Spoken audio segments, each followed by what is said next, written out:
सरकारी प्रोग्राम इतिहास गवाह है विच आप सब दा हार्दिक स्वागत है। मेरे यानी प्रोग्राम होस्ट बलदेव सिंह भंम वल्लों प्यार ते सत्कार नाल सत श्री अकाल, नमस्कार, आदाब प्रवान करो। तुसी जुड़े हो रेडियो इंडिया KRPA 1110 AM नाल, जो तुहाडा अपना रेडियो है, जो तुहाडे हक्कां हितां लई हिक डाके लड़न दा खड़न दा हीआ रखदा है। जेकर तुसी सारी दुनिया दे विच किते भी बैठे हो, सानू लाइव सुनना चाहुंदे हो तां www.radioindia.ca साडी वैबसाइट है। इस वैबसाइट ते जाके तुसी सानू लाइव सुन सकदे हो। इस तों इलावा साडी रेडियो इंडिया दी अपनी एक ऐप भी है, जिहड़ी गूगल प्ले स्टोर ते भी है और एप्पल प्ले स्टोर ते भी है। अगर तुसी ये ऐप डाउनलोड कर लैंदे हो तां फिर सारे झंझटां तो मुक्ति, और तुसी सिर्फ एक बटन दबा के साडे नाल जुड़ सकोगे, सानू सुन सकोगे जी। इस तों इलावा सोशल मीडिया ते तुहाडी लोड़ नूं महसूस करदिआं असीं अपने आप नूं पूरी तरह अपडेट रखदे हां। फेसबुक उपर साडा पेज है रेडियो इंडिया, जिथे जाके तुसी सब तो पहला काम यही करो कि सानू लाइक ते फॉलो कर लिओ, तां जो भविख दे साडे प्रोग्राम तुहाडे तक नालों नाल पुजदे रहन। जेकर तुसी साडे प्रोग्रामां दी खूबसूरती लई कोई सुझाव देना चाहुंदे हो, जां तुहानू किते लगदा है कि कोई कमी जिहड़ी है प्रोग्राम दे विच रड़कदी है, तां अपना सुझाव जिहड़ा है कमेंट बॉक्स दे विच जाके जरूर दर्ज करिओ। असीं कोशिश करांगे तुहाडे सुझावां नूं इन बिन लागू करके प्रोग्रामां नूं तुहाडी इच्छा, तुहाडे टेस्ट दे अनुसार ढाल सकीए जी। इस तों इलावा ट्विटर और इंस्टाग्राम भी बड़े मजबूत जिहड़े है प्लेटफार्म ने सोशल मीडिया दे। सो इत्थे जाके भी तुसी सानू लाइक ते कमेंट कर सकदे हो। जेकर चलदे प्रोग्राम दौरान तुसी अद तो बाद कोई सवाल करना चाहो, जां तुहानू किते लगदा है कि कोई जानकारी तुहाडे कोले साडे नालों ज़्यादा है, साडे तो वखरी है, तां ओह जानकारी भी तुसी साझी कर सकदे हो। कोई तजर्बा तुहाडा जिंदगी दा ओह भी इत्थे साझा कर सकदे हो। सो उस लिए साडा नंबर नोट कर लो जी, 604 592 91 91 604 592 9191 साडा नंबर है। लाइनां अद तो बाद साडियां खुलियां रहणगियां। अद तो भाव साडा कि 8:30 तो 9 वजे तो लैके 10 वजे तक साडियां जिहड़ियां लाइनां खुलियां रहणगियां। सो इस करके तुसीं साडे नाल जुड़दे रहा करो, तां जो साडी हौसला अफजाई हुंदी रहे और असीं होर एनर्जी नाल, होर मतलब उत्साह दे नाल तुहाडे तक नवीआं नवीआं जिहड़ियां साडे कंटेंट जिहड़े लैके आउंदे रहिए। सो आओ असीं अज दे विशे वल वधीए। साडा अज दा विशा शहीदे आजम शहीद उधम सिंह, उन्हां दा दिहाड़ा है अज, इस करके क्यों ना असीं उन्हां दी गल करिए, क्योंकि साडा फर्ज बनदा है, जिन्हां ने साडी खातर अपणीआं कुर्बानियां दित्तियां, अपणीआं जानां वारियां ने, उन्हां शहीदां नूं समय सिर याद करना जिहड़ा ओह साडी वड्डी जिम्मेवारी बनदी है। सो इसे जिम्मेवारी निभाउंदिआं रेडियो इंडिया ने भी अज दे दिन दी चोण जिहड़ी है, अज दा कंटेंट जिहड़ा असीं इसे करके चुनिआ है कि आओ असीं उन्हां दी गल करिए। वधदे हां जी विशे दे वल। शहीदों की चिताओं पर लगेंगे हर बरस मेले, वतन पे मिटने वालों का यही बाकी निशान होगा। अज 31 जुलाई का दिन है। 31 जुलाई का दिन इसलिए विशेष है क्योंकि इस दिन साडी कौम के महान शहीद सरदार उधम सिंह का शहीदी दिहाड़ा है। सरदार उधम सिंह का साडे इतिहास में एक विशेष स्थान है, क्योंकि उन्होंने जलियांवाले बाग के खूनी साके के जिहड़े मुलजम सी, जिहड़े गुनाहगार सी, जिहड़े दोषी सी, उन्होंने उन्होंने घर विच जाके सज़ा दी सी। अज सरदार उधम सिंह के जीवन और शहादत बारे साडे नाल गल करन लई साडे नाल मौजूद ने रेडियो इंडिया के डायरैक्टर ऑफ रिसर्च ते उगे बैरिस्टर सरदार लवलीन सिंह जी गिल। गिल साहब, तुहाडा स्वागत है जी रेडियो इंडिया के प्रोग्राम इतिहास गवाह विच। जी शुक्रिया भम साहब जी। गिल साहब, जिवें गल कीती है, बाद तो पता नहीं गा अज तो बाद किते जाग पैण साडे सियासतदान ते फिर किते शहीद उधम सिंह नूं भी भगत सिंह वाली लाइन च लिया के खड़े कर देण, जिस तरह पिछले दिनों च वापरिया सी। उस विषय ते भी गल करांगे तुहाडे नाल जी। ते पर असीं सब तो पहला तुहाडे तो जानना चाहुंदे हां कि शहीद उधम सिंह दे मुढ़ले जीवन बारे सानूं जरूर पहला दसो जी। जी भम साहब, जिस तरह अज तुसीं जिक्र कीता कि जो 31 जुलाई है, अज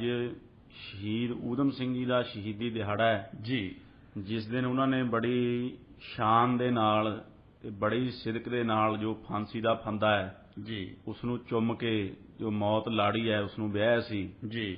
ਤੇ ਜੋ ਸਾਡੀ ਕੌਮ ਹੈ ਤੇ ਸਾਡੇ ਦੇਸ਼ ਦਾ ਸਿਰ ਫਖਰ ਦੇ ਨਾਲ ਉੱਚਾ ਕੀਤਾ ਸੀ। ਜੀ ਸਭ ਤੋਂ ਪਹਿਲਾਂ ਤਾਂ ਮੈਂ ਅੱਜ ਸਰਦਾਰ ਊਧਮ ਸਿੰਘ ਜੀ ਨੂੰ ਸ਼ਰਧਾ ਦੇ ਫੁੱਲ ਭੇਂਟ ਕਰਦਾ ਹਾਂ ਜੀ ਤੇ ਆਪਣਾ ਆਭਾਰ ਵਿਅਕਤ ਕਰਦਾ ਹਾਂ ਜੀ ਕਿਉਂਕਿ ਅਜਿਹੇ ਸ਼ਹੀਦਾਂ ਦੀ ਸ਼ਹਾਦਤ ਦੇ ਸਦਕਾ ਹੀ ਜੀ ਅੱਜ ਸਾਡੀ ਪੰਜਾਬੀ ਕੌਮ ਦੁਨੀਆ ਦੇ ਵਿੱਚ ਸਿਰ ਉੱਚਾ ਚੱਕ ਕੇ ਵਿਚਰਦੀ ਹੈ ਅਤੇ ਜੋ ਦੁਨੀਆ ਹੈ ਜੀ ਉਹ ਪੰਜਾਬੀਆਂ ਦਾ ਲੋਹਾ ਮੰਨਦੀ ਹੈ। ਜੀ ਜੇ ਅਸੀਂ ਗੱਲ ਕਰੀਏ ਸਰਦਾਰ ਊਧਮ ਸਿੰਘ ਜੀ ਦੇ ਮੁੱਢਲੇ ਜੀਵਨ ਬਾਰੇ ਜੀ ਤਾਂ ਉਹਨਾਂ ਦਾ ਜਨਮ ਭਾਮ ਸਾਹਿਬ ਪੰਜਾਬ ਦੇ ਜਿਸ ਤਰ੍ਹਾਂ ਅਸੀਂ ਜਾਣਦੇ ਹਾਂ ਸੁਨਾਮ ਕਸਬੇ ਦੇ ਵਿੱਚ 1899 ਦੇ ਵਿੱਚ ਹੋਇਆ। ਅੱਜ ਦੇਖੋ ਸੁਨਾਮ ਨੂੰ ਉਹਨਾਂ ਦੀ ਯਾਦ ਦੇ ਵਿੱਚ ਸੁਨਾਮ ਊਧਮ ਸਿੰਘ ਵਾਲਾ ਵੀ ਕਿਹਾ ਜਾਂਦਾ ਹੈ ਬਿਲਕੁਲ ਜੋ ਕਿ ਬੜਾ ਬਣਦਾ ਮਾਣ ਸਨਮਾਨ ਸੀ। ਸੋ 1899 ਦੇ ਵਿੱਚ ਉਹਨਾਂ ਦਾ ਜਨਮ ਹੁੰਦਾ ਹੈ ਪਿਤਾ ਸਰਦਾਰ ਟਹਿਲ ਸਿੰਘ ਦੇ ਘਰ। ਉਹ ਜਿਹੜੇ ਉਹਨਾਂ ਦੇ ਪਿਤਾ ਸੀ ਭਾਮ ਸਾਹਿਬ ਉਹ ਇੱਕ ਰੇਲਵੇ ਕ੍ਰਾਸਿੰਗ ਦੇ ਉੱਤੇ ਗਾਰਡ ਦਾ ਕੰਮ ਕਰਦੇ ਸੀ ਤੇ ਉਹ ਕੰਬੋਜ ਬਰਾਦਰੀ ਦੇ ਵਿੱਚੋਂ ਉਹਨਾਂ ਦਾ ਸੰਬੰਧ ਸੀ ਜੀ। ਸੋ ਇਸ ਲਈ ਇੱਕ ਉਹ ਬੜੇ ਹੀ ਸਾਧਾਰਨ ਤੇ ਆਮ ਪਰਿਵਾਰ ਦੇ ਵਿੱਚੋਂ ਉਹ ਆਉਂਦੇ ਸੀ ਜੀ ਤੇ ਆਪਣੇ ਜੀਵਨ ਦੇ ਮੁੱਢ ਦੇ ਵਿੱਚ ਹੀ ਉਹਨਾਂ ਨੂੰ ਬੜੀਆਂ ਤੰਗੀਆਂ ਤੁਰਸ਼ੀਆਂ ਦਾ ਤੇ ਬੜੇ ਸਦਮਿਆਂ ਦਾ ਸਾਹਮਣਾ ਕਰਨਾ ਪਿਆ ਜੀ। ਸਭ ਤੋਂ ਪਹਿਲਾਂ ਤਾਂ ਬੜੀ ਛੋਟੀ ਉਮਰ ਦੇ ਵਿੱਚ ਉਹਨਾਂ ਦੇ ਮਾਤਾ ਜੀ ਉਹਨਾਂ ਨੂੰ ਸਦੀਮੀ ਵਿਛੋੜਾ ਦੇ ਗਏ ਜੀ। ਫਿਰ 1907 ਦੇ ਵਿੱਚ ਉਹਨਾਂ ਦੇ ਪਿਤਾ ਟਹਿਲ ਸਿੰਘ ਦਾ ਵੀ ਸਵਰਗਵਾਸ ਹੋ ਗਿਆ ਜੀ। ਸੋ ਉਸ ਵਕਤ ਸ਼ਹੀਦ ਊਧਮ ਸਿੰਘ ਤੇ ਉਹਨਾਂ ਦੇ ਭਰਾ ਦੋਨੇ ਬੜੀ ਛੋਟੀ ਉਮਰ ਦੇ ਵਿੱਚ ਯਤੀਮ ਹੋ ਗਏ ਜੀ। ਸੋ ਭਾਈ ਕਿਸ਼ਨ ਸਿੰਘ ਜੀ ਰਾਗੀ ਉਹਨਾਂ ਦੀ ਮਦਦ ਦੇ ਨਾਲ ਉਸ ਸਮੇਂ ਕਿਉਂਕਿ ਸ਼ਹੀਦ ਊਧਮ ਸਿੰਘ ਉਦੋਂ ਊਧਮ ਸਿੰਘ ਦੇ ਨਾਂ ਨਾਲ ਨਹੀਂ ਜਾਣੇ ਜਾਂਦੇ ਸਨ ਜੀ ਜੀ ਉਹਨਾਂ ਦਾ ਜੋ ਪਹਿਲਾ ਨਾਮ ਸੀ ਉਹ ਸ਼ੇਰ ਸਿੰਘ ਸੀ। ਸ਼ੇਰ ਸਿੰਘ ਜੀ। ਸੋ ਸ਼ੇਰ ਸਿੰਘ ਤੇ ਜੋ ਉਹਨਾਂ ਦੇ ਵੱਡੇ ਭਰਾ ਸਨ ਮੁਕਤਾ ਸਿੰਘ ਜੀ ਉਹਨਾਂ ਦੋਨਾਂ ਨੂੰ ਸੈਂਟਰਲ ਖਾਲਸਾ ਜੋ ਯਤੀਮਖਾਨਾ ਪੁਤਲੀਕਰ ਜੀ ਅੰਮ੍ਰਿਤਸਰ ਜੀ ਉਹਦੇ ਵਿੱਚ ਦਾਖਲ ਕਰਵਾਇਆ ਗਿਆ 1907 ਦੇ ਵਿੱਚ ਜੀ ਜਿੱਥੇ ਕਿ ਫਿਰ ਉਹਨਾਂ ਨੇ ਖੰਡੇ ਬਾਟੇ ਦੀ ਪਹੁਲ ਛਕੀ ਜੀ। ਸ਼ੇਰ ਸਿੰਘ ਤੋਂ ਫਿਰ ਉਹਨਾਂ ਦਾ ਨਾਮ ਊਧਮ ਸਿੰਘ ਰੱਖਿਆ ਗਿਆ ਜੀ ਤੇ ਮੁਕਤਾ ਸਿੰਘ ਦਾ ਨਾਮ ਫਿਰ ਸਾਧੂ ਸਿੰਘ ਰੱਖਿਆ ਗਿਆ ਜੀ। ਭਾਮ ਸਾਹਿਬ ਜੋ ਇੱਕ ਮਾੜੀ ਕਿਸਮਤ ਹੈ ਜਾਂ ਆਪਾਂ ਕਹੀਏ ਕਿ ਜੋ ਸਦਮਿਆਂ ਨੇ ਉਹਨਾਂ ਦਾ ਪਿੱਛਾ ਨਹੀਂ ਛੱਡਿਆ ਜੀ। 1917 ਦੇ ਵਿੱਚ ਜੋ ਉਹਨਾਂ ਦੇ ਵੱਡੇ ਭਰਾ ਸਾਧੂ ਸਿੰਘ ਸੀ ਜੀ ਉਹਨਾਂ ਦਾ ਵੀ ਸੁਰਗਵਾਸ ਹੋ ਗਿਆ ਤੇ ਊਧਮ ਸਿੰਘ ਬਿਲਕੁਲ ਇਕੱਲੇ ਰਹਿ ਗਏ ਜੀ। ਇਸ ਸਭ ਦੇ ਬਾਵਜੂਦ ਉਹਨਾਂ ਨੇ 1918 ਦੇ ਵਿੱਚ ਜਾ ਕੇ ਜੋ ਮੈਟ੍ਰਿਕ ਦੀ ਆਪਣੀ ਪ੍ਰੀਖਿਆ ਹੈ ਜੀ ਉਹ ਪਾਸ ਕੀਤੀ ਅਤੇ ਇੱਕ ਜੋ ਬੜਾ ਹੀ ਇਤਿਹਾਸਕ ਸਾਲ ਹੈ 1919 ਦਾ ਜੀ ਉਸ ਸਾਲ ਦੇ ਵਿੱਚ ਉਹਨਾਂ ਨੇ ਫਿਰ ਜੋ ਖਾਲਸਾ ਯਤੀਮਖਾਨਾ ਹੈ ਜੀ ਉੱਥੋਂ ਉਹ ਬਾਹਰ ਆਏ ਜੀ। ਇੱਕ ਮੈਂ ਤੁਹਾਨੂੰ ਜਾਣਨਾ ਚਾਹੁੰਦਾ ਸੀ ਜਲਿਆਂਵਾਲਾ ਬਾਗ ਜਿਹੜਾ ਉਹਦੀ ਜੋ ਘਟਨਾ ਵਾਪਰਦੀ ਹੈ ਜੀ ਉਹਦੇ ਸੰਬੰਧ ਦੇ ਵਿੱਚ ਉਹਦਾ ਜ਼ਿੰਦਗੀ ਦੇ ਕਿਉਂਕਿ ਇਹਨਾਂ ਦੀ ਜ਼ਿੰਦਗੀ ਤੇ ਬਹੁਤ ਗਹਿਰਾ ਉਹਦਾ ਅਸਰ ਜਿਹੜਾ ਉਹ ਮੰਨਿਆ ਜਾ ਰਿਹਾ ਜੀ ਕਿਉਂਕਿ ਉਹਨਾਂ ਨੂੰ ਜਿਹੜੀ ਮੋਟੀਵੇਸ਼ਨ ਜਿਹੜੀ ਹੋਈ ਹੈ ਆਪਦੀ ਜੀ ਆਜ਼ਾਦੀ ਦੇ ਸੰਘਰਸ਼ ਦੇ ਵਿੱਚ ਕੁੱਦਣ ਦੀ ਔਰ ਇਸ ਜਿਹੜਾ ਸਾਕੇ ਨੂੰ ਅੰਜਾਮ ਦੇਣ ਦੀ ਜਿਸ ਸਾਕੇ ਦੀ ਕਰਕੇ ਉਹਨਾਂ ਨੂੰ ਯਾਦ ਕੀਤਾ ਜਾਂਦਾ ਜੀ। ਸੋ ਪਹਿਲਾਂ ਅਸੀਂ ਜਾਣਨਾ ਚਾਹਾਂਗੇ ਕਿ ਉਹ ਜਿਹੜਾ ਪ੍ਰਭਾਵ ਜਲਿਆਂਵਾਲੇ ਬਾਗ ਦਾ ਉਹ ਸਾਕਾ ਕੀ ਸੀਗਾ ਜੀ ਸਾਰਾ ਜੀ। ਭਾਮ ਸਾਹਿਬ ਜੋ ਜਲਿਆਂਵਾਲਾ ਬਾਗ ਹੈ ਜੋ ਜਲਿਆਂਵਾਲੇ ਬਾਗ ਦਾ ਖੂਨੀ ਸਾਕਾ ਹੈ ਜੀ ਊਧਮ ਸਿੰਘ ਜੀ ਦਾ ਨਾਮ ਉਸ ਦੇ ਨਾਲ ਜੁੜਦਾ ਹੈ ਜੀ ਕਿਉਂਕਿ ਦੇਖੋ ਉਹਨਾਂ ਨੂੰ ਇਹ ਮੰਨਿਆ ਜਾਂਦਾ ਹੈ ਕਿ ਜੋ ਜਲਿਆਂਵਾਲੇ ਬਾਗ ਦਾ ਬਦਲਾ ਹੈ ਜੀ ਉਹ ਸਰਦਾਰ ਊਧਮ ਸਿੰਘ ਨੇ ਲਿਆ। ਉਸ ਟਾਈਮ ਦੇ ਜੋ ਤਤਕਾਲੀਨ ਗਵਰਨਰ ਪੰਜਾਬ ਦੇ ਸਨ ਸਰ ਮਾਈਕਲ ਅਡਵਾਇਰ ਉਸ ਨੂੰ ਲੰਡਨ ਦੇ ਕੈਕਸਟਨ ਹਾਲ ਦੇ ਵਿੱਚ ਮੌਤ ਦੇ ਘਾਟ ਉਤਾਰ ਕੇ ਜੀ। ਸੋ ਜੇ ਸ਼ਹੀਦ ਊਧਮ ਸਿੰਘ ਜੀ ਦੇ ਜੀਵਨ ਨੂੰ ਅਸੀਂ ਸਮਝਣਾ ਹੈ ਉਹਨਾਂ ਦੀ ਕੁਰਬਾਨੀ ਨੂੰ ਸਮਝਣਾ ਹੈ ਤਾਂ ਸਾਨੂੰ ਜੋ ਜਲਿਆਂਵਾਲੇ ਬਾਗ ਦੇ ਵਿੱਚ ਜੋ 13 ਅਪ੍ਰੈਲ 1919 ਨੂੰ ਜੋ ਖੂਨੀ ਸਾਕਾ ਵਾਪਰਿਆ ਜੀ, ਉਹਨੂੰ ਜਾਣਨਾ ਬਹੁਤ ਉਸ ਨੂੰ ਜਾਣਨਾ ਬਹੁਤ ਜ਼ਰੂਰੀ ਹੈ ਕਿ ਉਸਨੇ ਭਾਰਤੀ ਲੋਕਾਂ ਦੇ ਮਨਾਂ ਉੱਤੇ ਕੀ ਅਸਰ ਛੱਡਿਆ ਜੀ, ਉਸਨੇ ਕਿਸ ਤਰ੍ਹਾਂ ਦਾ ਇੱਕ ਡੂੰਘਾ ਜ਼ਖਮ ਜੀ ਆਪਦੇ ਅੰਦਰ ਪਾਲ ਲਿਆ, ਭਾਰਤ ਦੇ ਲੋਕਾਂ ਦੇ, ਪੰਜਾਬ ਦੇ ਲੋਕਾਂ ਦੇ ਮਨਾਂ ਉੱਤੇ ਦਿੱਤਾ, ਤੇ ਜੋ ਜ਼ਖਮ ਮੈਂ ਸਮਝਦਾ ਵੀ ਅੱਜ ਤੱਕ ਰਿਸਦਾ ਹੈ। ਬਿਲਕੁਲ। ਉਹ ਫਿਰ ਉਸ ਜ਼ਖਮ ਤੇ ਮਰਹਮ ਲਾਉਣ ਦਾ ਕੰਮ ਸ਼ਹੀਦ ਊਧਮ ਸਿੰਘ ਨੇ 1940 ਦੇ ਵਿੱਚ ਕੀਤਾ, ਜਿਸ ਦੇ ਉਪਰੰਤ ਫਿਰ ਲੋਕਾਂ ਨੇ ਇਹ ਸਮਝਿਆ ਕਿ ਹੁਣ ਸਾਡੀ ਜੋ ਡਿੱਗੀ ਹੋਈ ਪੱਗ ਹੈ ਜੀ, ਉਹ ਸਿਰ ਦੇ ਉੱਤੇ ਸਰਦਾਰ ਊਧਮ ਸਿੰਘ ਦੀ ਕੁਰਬਾਨੀ ਨੇ ਟਿਕਾਈ ਹੈ, ਤੇ ਜੋ ਜਲਿਆਂਵਾਲੇ ਬਾਗ ਦੇ ਵਿੱਚ ਜੋ ਹਜ਼ਾਰਾਂ ਹੀ ਮਾਸੂਮ ਲੋਕਾਂ ਦੇ ਉੱਤੇ ਜੀ ਅੰਨ੍ਹੇਵਾਹ ਜੋ ਇੱਕ ਬਰਬਰ ਤਸ਼ੱਦਦ ਕੀਤੀ ਗਈ ਬ੍ਰਿਟਿਸ਼ ਸਾਮਰਾਜੀ ਹਕੂਮਤ ਦੇ ਵੱਲੋਂ ਜੀ, ਉਸ ਦਾ ਬਦਲਾ ਲੈ ਲਿਆ ਗਿਆ ਜੀ। ਸੋ ਜੋ 1919 ਦਾ ਜੋ ਜਲਿਆਂਵਾਲੇ ਬਾਗ ਦਾ ਖੂਨੀ ਸਾਕਾ ਹੈ ਭੰਮ ਸਾਹਿਬ, ਜਿਸ ਤਰ੍ਹਾਂ ਅਸੀਂ ਜਾਣਦੇ ਹਾਂ ਕਿ 1914 ਤੋਂ ਲੈ ਕੇ 1919 ਤੱਕ ਜੋ ਪਹਿਲਾ ਸੰਸਾਰ ਜੰਗ ਹੈ ਜੀ, ਉਹ ਚੱਲਦੀ ਰਹੀ ਜੀ।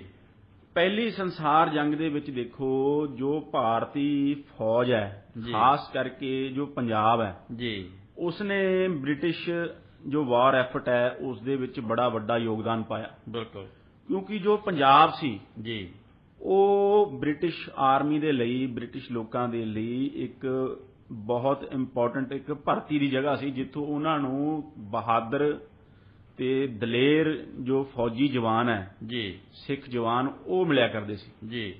ਤੇ ਪੰਜਾਬ ਦਾ ਦੇਖੋ ਜੋ ਖੇਤੀਬਾੜੀ ਦਾ ਸੂਬਾ ਹੋਣ ਕਰਕੇ, ਉਪਜਾਊ ਹੋਣ ਕਰਕੇ, ਉੱਥੋਂ ਉਹਨਾਂ ਨੂੰ ਰੈਵਨਿਊ ਵੀ ਬਹੁਤ ਮਿਲਦਾ ਸੀ ਜੀ। ਇਸ ਲਈ ਜੋ ਬ੍ਰਿਟਿਸ਼ ਹਕੂਮਤ ਹੈ ਉਹ ਇਹ ਚਾਹੁੰਦੀ ਸੀ ਵੀ ਕਿਸੇ ਵੀ ਕੀਮਤ ਤੇ ਪੰਜਾਬ ਦੇ ਵਿੱਚ ਇਨਕਲਾਬੀ ਸੋਚ ਨੂੰ ਉੱਠਣ ਨਾ ਦਿੱਤਾ ਜਾਵੇ ਜੀ। ਇੱਥੇ ਜੇ ਕੋਈ ਵੀ ਤਹਿਰੀਕ ਉੱਠਦੀ ਹੈ ਜੋ ਪੰਜਾਬੀ ਲੋਕਾਂ ਨੂੰ, ਸਿੱਖਾਂ ਨੂੰ, ਭਾਰਤੀਆਂ ਨੂੰ ਜਗਾਉਣ ਦੀ ਗੱਲ ਕਰਦੀ ਹੈ ਜੀ, ਤਾਂ ਉਸ ਨੂੰ ਬੜੀ ਬੇਰਹਿਮੀ ਦੇ ਨਾਲ ਕੁਚਲਿਆ ਜਾਂਦਾ ਸੀ ਜੀ। ਚਾਹੇ ਤਾਂ ਤੁਸੀਂ ਉਹ ਪਹਿਲਾਂ ਇਤਿਹਾਸ ਦੇ ਵਿੱਚ ਦੇਖੋ, ਚਾਹੇ ਉਹ ਕੂਕਿਆਂ ਦਾ ਸੰਘਰਸ਼ ਹੋਵੇ ਜੀ, ਨਾਮਧਾਰੀ ਸੰਘਰਸ਼ ਮਲੇਰਕੋਟਲੇ ਦੀ ਧਰਤੀ ਵਿਖੇ ਜੀ, ਕਿਸ ਤਰ੍ਹਾਂ ਤੋਪਾਂ ਨਾਲ ਬੰਨ੍ਹ ਕੇ ਜੀ ਕੂਕਿਆਂ ਨੂੰ ਉਡਾਇਆ ਗਿਆ ਤੇ ਇੱਕ ਛੋਟੇ ਬਾਲਕ ਨੂੰ ਵੀ ਬਖਸ਼ਿਆ ਨਹੀਂ ਗਿਆ, ਜਿਸ ਨੇ ਕਿ ਅੰਗਰੇਜ਼ ਅਫਸਰ ਦੀ ਦਾੜੀ ਫੜ ਲਈ। ਸੋ ਇਸ ਤਰ੍ਹਾਂ ਪੰਜਾਬ ਦੇ ਵਿੱਚ ਜੋ ਵੀ ਤਹਿਰੀਕਾਂ ਉੱਠਦੀਆਂ ਸੀ ਉਹਨਾਂ ਨੂੰ ਬੜੀ ਬੇਰਹਿਮੀ ਦੇ ਨਾਲ ਜੀ ਜੋ ਬ੍ਰਿਟਿਸ਼ ਹਕੂਮਤ ਹੈ ਜੀ ਉਹ ਦਬਾਇਆ ਕਰਦੀ ਸੀ ਜੀ। ਉਹ ਇਸੇ ਦੇ ਤਹਿਤ ਇਸੇ ਗੁਰਦੁਆਰਿਆਂ ਦੇ ਵਿੱਚ ਵੀ ਜਿਹੜੇ ਪਿੱਠੂ ਮਹੰਤ ਹੈ ਉਹ ਬਿਠਾਏ ਗਏ ਸੀ ਜੀ। ਸਿੰਘ ਸਭਾ ਮੂਵਮੈਂਟ ਨੂੰ ਵੀ ਦਬਾਉਣ ਦੀਆਂ ਪੂਰੀਆਂ ਪੁਰਜ਼ੋਰ ਕੋਸ਼ਿਸ਼ਾਂ ਕੀਤੀਆਂ ਮਹੰਤਾਂ ਦੇ ਥਰੂ ਜੀ। ਮਹੰਤਾਂ ਦੀ ਪਿੱਠ ਤੇ ਸਾਮਰਾਜੀ ਸਰਕਾਰ ਨੇ ਆ ਕੇ ਸਿੰਘਾਂ ਦੇ ਉੱਤੇ, ਸਿੱਖਾਂ ਦੇ ਉੱਤੇ ਅਤਿਆਚਾਰ ਕਰਵਾਏ ਜੀ, ਗੁਰਦੁਆਰਿਆਂ ਦੀ ਬੇਹੁਰਮਤੀ ਕਰਵਾਈ ਜੀ। ਕਿਉਂਕਿ ਇਸ ਤਰ੍ਹਾਂ ਜੇ ਕੋਈ ਵੀ ਜਾਗਰਤੀ ਦੀ ਲਹਿਰ ਪੰਜਾਬ 'ਚ ਜੇ ਆਪਣਾ ਸਿਰ ਚੱਕਣ ਦੀ ਕੋਸ਼ਿਸ਼ ਕਰਦੀ ਸੀ ਤਾਂ ਬ੍ਰਿਟਿਸ਼ ਹਕੂਮਤ ਉਸ ਨੂੰ ਬੜੀ ਬੁਰੀ ਤਰ੍ਹਾਂ ਕੁਚਲਦੀ ਸੀ, ਕਿਉਂਕਿ ਉਹ ਨਹੀਂ ਸੀ ਚਾਹੁੰਦੀ ਕਿ ਜੋ ਉਸਦੇ ਜੋ ਫੌਜੀ ਨਫਰੀ ਆ ਪੰਜਾਬ ਦੇ ਵਿੱਚੋਂ ਜੀ, ਉਸ ਦੇ ਉੱਤੇ ਕੋਈ, ਫੌਜੀਆਂ ਦੇ ਉੱਤੇ ਕੋਈ ਇਸ ਚੀਜ਼ ਦਾ ਅਸਰ ਪਵੇ, ਕੋਈ ਬਗਾਵਤ ਦਾ ਡਰ, ਜਿਹੜਾ ਕੋਈ ਬਗਾਵਤ ਫੌਜ ਦੇ ਵਿੱਚ ਹੋਵੇ ਜਾਂ ਜਿਹੜਾ ਰੈਵਨਿਊ ਹੈ ਜੋ ਮਾਲੀਆ ਪੰਜਾਬ ਦੇ ਵਿੱਚੋਂ ਇਕੱਠਾ ਹੁੰਦਾ ਉਸ ਤੇ ਕੋਈ ਅਸਰ ਪਵੇ। ਬਿਲਕੁਲ। ਉਸੇ ਦੇ ਤਹਿਤ, ਇਸੇ ਕੜੀ ਦੇ ਤਹਿਤ 1915 ਦੇ ਵਿੱਚ ਭੰਮ ਸਾਹਿਬ ਫਿਰ ਜੋ ਡਿਫੈਂਸ ਆਫ ਇੰਡੀਆ ਐਕਟ ਇੱਕ ਪਾਸ ਕੀਤਾ ਗਿਆ ਸੀ ਜੀ, ਕਿ ਕਿਸ ਤਰ੍ਹਾਂ ਪੰਜਾਬ ਦੇ ਵਿੱਚ ਜੋ ਆਜ਼ਾਦੀ ਨੂੰ ਲੈ ਕੇ ਇੱਕ ਨਵੀਂ ਚੇਤਨਾ ਜੋ ਉੱਠ ਰਹੀ ਸੀ ਉਸ ਨੂੰ ਦਬਾਉਣ ਵਾਸਤੇ ਜੋ ਬ੍ਰਿਟਿਸ਼ ਸਾਮਰਾਜ ਹੈ ਜੀ ਉਹ ਨਵੇਂ-ਨਵੇਂ ਕਾਲੇ ਕਾਨੂੰਨ ਲਿਆ ਰਿਹਾ ਸੀਗਾ ਜੀ। ਕਿਉਂਕਿ ਦੇਖੋ ਕਿ ਇਹ 1915 ਦੇ ਵਿੱਚ ਡਿਫੈਂਸ ਆਫ ਇੰਡੀਆ ਐਕਟ ਆਉਂਦਾ ਹੈ, ਉਦੋਂ ਜੋ ਗਦਰ ਲਹਿਰ ਹੈ ਜੀ ਉਹ ਵੀ ਪੰਜਾਬ ਦੇ ਵਿੱਚ ਆਪਣੀਆਂ ਪੈੜਾਂ ਛੱਡ ਚੁੱਕੀ ਸੀ ਤੇ ਇਹ ਕਾਲਾ ਕਾਨੂੰਨ ਲੈ ਕੇ ਆਂਦਾ, ਜਿਸ ਦੇ ਵਿੱਚ ਡਿਫੈਂਸ ਆਫ ਇੰਡੀਆ ਐਕਟ ਕਿ ਇਸ ਦੇ ਵਿੱਚ ਜੋ ਬੇਹਿਸਾਬੀਆਂ ਤਾਕਤਾਂ ਨੇ ਜੀ ਉਹ ਪ੍ਰਸ਼ਾਸਨ ਨੂੰ ਦਿੱਤੀਆਂ ਗਈਆਂ, ਕਿਸੇ ਨੂੰ ਗ੍ਰਿਫਤਾਰ ਕਰਨ ਦੀ, ਬਿਨਾਂ ਉਸ ਤੇ ਜੋ ਟਰਾਇਲ ਚਲਾਏ ਉਸ ਨੂੰ ਜੇਲ੍ਹ ਵਿੱਚ ਤਾੜੇ ਰੱਖਣ ਦੀ ਜੀ। ਸੋ ਇਸ ਤਰ੍ਹਾਂ ਦਾ ਜੋ ਇੱਕ ਕਾਲਾ ਕਾਨੂੰਨ ਜੋ ਡਿਫੈਂਸ ਆਫ ਇੰਡੀਆ ਐਕਟ, ਉਹ ਜੰਗ ਦੇ ਬਹਾਨੇ ਜੀ ਕਿ ਭਾਰਤ ਦੀ ਸੁਰੱਖਿਆ ਦੇ ਲਈ ਇਹ ਜ਼ਰੂਰੀ ਹੈ, ਵਿਸ਼ਵ ਯੁੱਧ ਚੱਲ ਰਿਹਾ ਸੀ 1915 ਦੇ ਵਿੱਚ, ਉਸ ਦੇ ਬਹਾਨੇ ਇਸ ਨੂੰ ਲੈ ਕੇ ਆਂਦਾ ਗਿਆ। ਬਿਲਕੁਲ। 1919 ਆਉਂਦਿਆਂ ਜੋ ਗਵਰਨਰ ਸੀ ਪੰਜਾਬ ਦਾ ਜੀ ਸਰ ਮਾਈਕਲ ਆਡਵਾਇਰ ਜੀ, ਉਸ ਦੀ ਵਕਾਲਤ ਦੇ ਉੱਤੇ ਹਾਲਾਂਕਿ ਜੋ ਦੇਖੋ ਵਿਸ਼ਵ ਯੁੱਧ ਖਤਮ ਹੋ ਚੁੱਕਿਆ ਸੀ ਜੀ, ਉਸ ਤੋਂ ਬਾਅਦ ਜੋ ਭਾਰਤੀ ਲੋਕ ਸੀ ਜੀ, ਕਿਉਂਕਿ ਉਹਨਾਂ ਨੂੰ ਵਾਅਦੇ ਕੀਤੇ ਗਏ ਸੀ ਭੰਮ ਸਾਹਿਬ ਕਿ ਤੁਸੀਂ ਵਿਸ਼ਵ ਯੁੱਧ ਦੇ ਵਿੱਚ ਜੇ ਭਾਰਤ ਸਾਡਾ ਸਾਥ ਦੇਵੇ ਜੀ, ਤਾਂ ਅਸੀਂ ਭਾਰਤੀ ਲੋਕਾਂ ਨੂੰ ਬਹੁਤ ਸਾਰੀਆਂ ਰਿਆਇਤਾਂ ਦੇਵਾਂਗੇ, ਜੀ, ਤੁਹਾਨੂੰ ਬਹੁਤ ਸਾਰੀਆਂ ਆਜ਼ਾਦੀਆਂ ਦੇਵਾਂਗੇ ਜੀ, ਤੇ ਡੋਮੀਨੀਅਨ ਸਟੇਟਸ ਦੀ ਗੱਲ ਕਰਾਂਗੇ, ਉਸ ਤਰਫ ਨੂੰ ਚੱਲਾਂਗੇ। ਜੀ, ਇਹ ਭਰੋਸੇ ਦੇ ਕੇ ਜੋ ਕਾਂਗਰਸ ਪਾਰਟੀ ਹੈ ਤੇ ਹੋਰ ਜੋ ਰਾਸ਼ਟਰਵਾਦੀ ਤਨਜ਼ੀਮਾਂ ਨੇ ਉਹਨਾਂ ਨੂੰ ਆਪਣੇ ਨਾਲ ਜੋੜਿਆ ਗਿਆ ਸੀ ਜੀ, ਤੇ ਪਹਿਲੇ ਵਿਸ਼ਵ ਯੁੱਧ ਦੇ ਵਿੱਚ ਭਾਰਤ ਨੇ ਹਮਾ ਕੇ ਜੋ ਬ੍ਰਿਟਿਸ਼ ਸਾਮਰਾਜ ਦਾ ਸਾਥ ਦਿੱਤਾ ਸੀ ਜਰਮਨੀ ਦੇ ਖਿਲਾਫ ਜੀ, ਤੇ ਇੰਨੀ ਆਪਣੀ ਭਰਤੀ ਦਿੱਤੀ ਸੀ ਤੇ ਬਹੁਤ ਸਾਰੀਆਂ ਜੰਗਾਂ ਦੇ ਵਿੱਚ ਜੀ, ਇੱਕ ਫੈਸਲਾਕੁਨ ਰੋਲ ਜੋ ਹੈ ਉਹ ਭਾਰਤੀ ਫੌਜ ਨੇ, ਬ੍ਰਿਟਿਸ਼ ਇੰਡੀਅਨ ਆਰਮੀ ਨੇ, ਜਿਸ ਦੇ ਵਿੱਚ ਸਿੱਖਾਂ ਦਾ ਵੀ ਮੇਜਰ ਰੋਲ ਸੀ ਜੀ, ਉਹਨਾਂ ਨੇ ਅਦਾ ਕੀਤਾ ਸੀ ਜੀ, ਜਿਸ ਦੇ ਬਾਰੇ ਦੇਖੋ ਕਿ ਸਾਡੇ ਹੀ ਰੇਡੀਓ ਦੇ ਉੱਤੇ ਸਰਦਾਰ ਜਗਮੋਹਨ ਸਿੰਘ ਉਹਨਾਂ ਨੇ ਜੀ, ਬਹੁਤ ਲੰਬੇ ਪ੍ਰੋਗਰਾਮ ਕੀਤੇ ਨੇ ਬੈਟਲ ਆਫ ਫਲੈਂਡਰਸ ਬਾਰੇ, ਜੋ ਕੈਨੇਡਾ ਦੇ ਇਤਿਹਾਸ ਵਿੱਚ ਇੱਕ ਜ਼ਰੂਰੀ ਮਾਰਕਾ ਹੈ ਜੀ। ਸੋ ਇਸ ਤਰ੍ਹਾਂ ਇੰਨਾ ਜੋ ਰੋਲ ਇੰਪੋਰਟੈਂਟ ਜੀ, ਜੰਗ ਦੇ ਵਿੱਚ ਪੰਜਾਬੀਆਂ ਨੇ ਨਿਭਾਇਆ ਤੇ ਉਸ ਤੋਂ ਬਾਅਦ ਜੋ ਪੰਜਾਬ ਦੇ ਲੋਕ ਸੀ ਉਹ ਸੋਚਦੇ ਸੀ ਕਿ ਜੋ ਬ੍ਰਿਟਿਸ਼ ਹਕੂਮਤ ਹੈ ਜੀ, ਉਹ ਸਾਨੂੰ ਹੁਣ ਕੋਈ ਇਨਾਮ ਦੇਵੇਗੀ, ਸਾਨੂੰ ਕੋਈ ਰਿਆਇਤਾਂ ਦੇਵੇਗੀ, ਸਾਡੀ ਨੂੰ ਜ਼ਿੰਦਗੀ ਨੂੰ ਕੋਈ ਸੁਧਾਰੇਗੀ। ਜੀ, ਪਰ ਹੋਇਆ ਉਸ ਤੋਂ ਉਲਟ ਭੰਮ ਸਾਹਿਬ। ਜੀ, ਜੋ ਡਿਫੈਂਸ ਆਫ ਇੰਡੀਆ ਐਕਟ ਹੈ ਉਸ ਨੂੰ ਜੋ ਕਿਉਂਕਿ ਦੇਸ਼ ਭਗਤੀ ਦੀ ਚਿਣਗ ਜੋ ਲੋਕਾਂ ਦੇ ਵਿੱਚ ਆ ਚੁੱਕੀ ਸੀ ਜੀ, ਜੀ, ਉਸ ਨੂੰ ਦਬਾਉਣ ਦੇ ਖਾਤਰ ਡਿਫੈਂਸ ਆਫ ਇੰਡੀਆ ਐਕਟ ਦਾ ਜੋ ਕਾਲਾ ਕਾਨੂੰਨ ਸੀ ਉਹਨੂੰ ਇੱਕ ਪੱਕਾ ਰੂਪ ਦੇ ਕੇ ਜੀ, ਰੋਲਟ ਐਕਟ ਦੇ ਨਾਮ ਤੇ ਜੀ, ਲਾਗੂ ਕਰ ਭਾਰਤ ਦੇ ਉੱਤੇ ਲਾਗੂ ਕਰ ਦਿੱਤਾ ਗਿਆ, ਜੀ, ਜਿਸ ਦੇ ਵਿੱਚ ਕੀ ਪ੍ਰਸ਼ਾਸਨ ਨੂੰ ਅੰਨੀਆਂ ਤਾਕਤਾਂ ਫਿਰ ਦੇ ਦਿੱਤੀਆਂ ਗਈਆਂ, ਕਿਸੇ ਨੂੰ ਵੀ ਅਰੈਸਟ ਕਰਨ ਦੀ, ਜੀ, ਕਿਸੇ ਨੂੰ ਰਿਟੇਨ ਕਰਨ ਦੀ, ਜੇਲ੍ਹਾਂ ਵਿੱਚ ਸੁੱਟੇ ਰੱਖਣ ਦੀ, ਜੀ, ਜਿਸ ਦਾ ਕੀ ਫਿਰ ਭਾਰੀ ਵਿਰੋਧ ਭਾਰਤ ਦੇ ਵਿੱਚ ਹੋਇਆ ਤੇ ਪੰਜਾਬ ਦੇ ਵਿੱਚ ਵੀ ਹੋਇਆ। ਜੀ। ਇੰਨੇ ਸੰਘਰਸ਼ ਤੋਂ ਬਾਅਦ ਜੇ ਹੁਣ ਵਾਅਦਾ ਖਿਲਾਫੀ ਹੁੰਦੀ ਹੈ ਤਾਂ ਨੈਚੁਰਲੀ ਲੋਕਾਂ ਦੇ ਵਿੱਚ ਆਕਰੋਸ਼ ਤਾਂ ਹੋਣਾ ਹੀ ਸੀਗਾ ਜੀ। ਜੀ, ਉਸ ਆਕਰੋਸ਼ ਦੇ ਚੱਲਦੇ ਹੋਏ ਦੇਖੋ ਬੜੇ ਬੜੇ ਜਲਸੇ ਹੋਣ ਲੱਗੇ, ਲੋਕ ਇਕੱਤਰਿਤ ਹੋਣ ਲੱਗੇ ਜੀ, ਤੇ ਉਸ ਤੋਂ ਬਾਅਦ ਦੇਖੋ ਇਸ ਜਲਸਿਆਂ ਨੂੰ, ਇਸ ਲੋਕਾਂ ਦੇ ਰੋਹ ਨੂੰ ਦਬਾਉਣ ਦੇ ਖਾਤਰ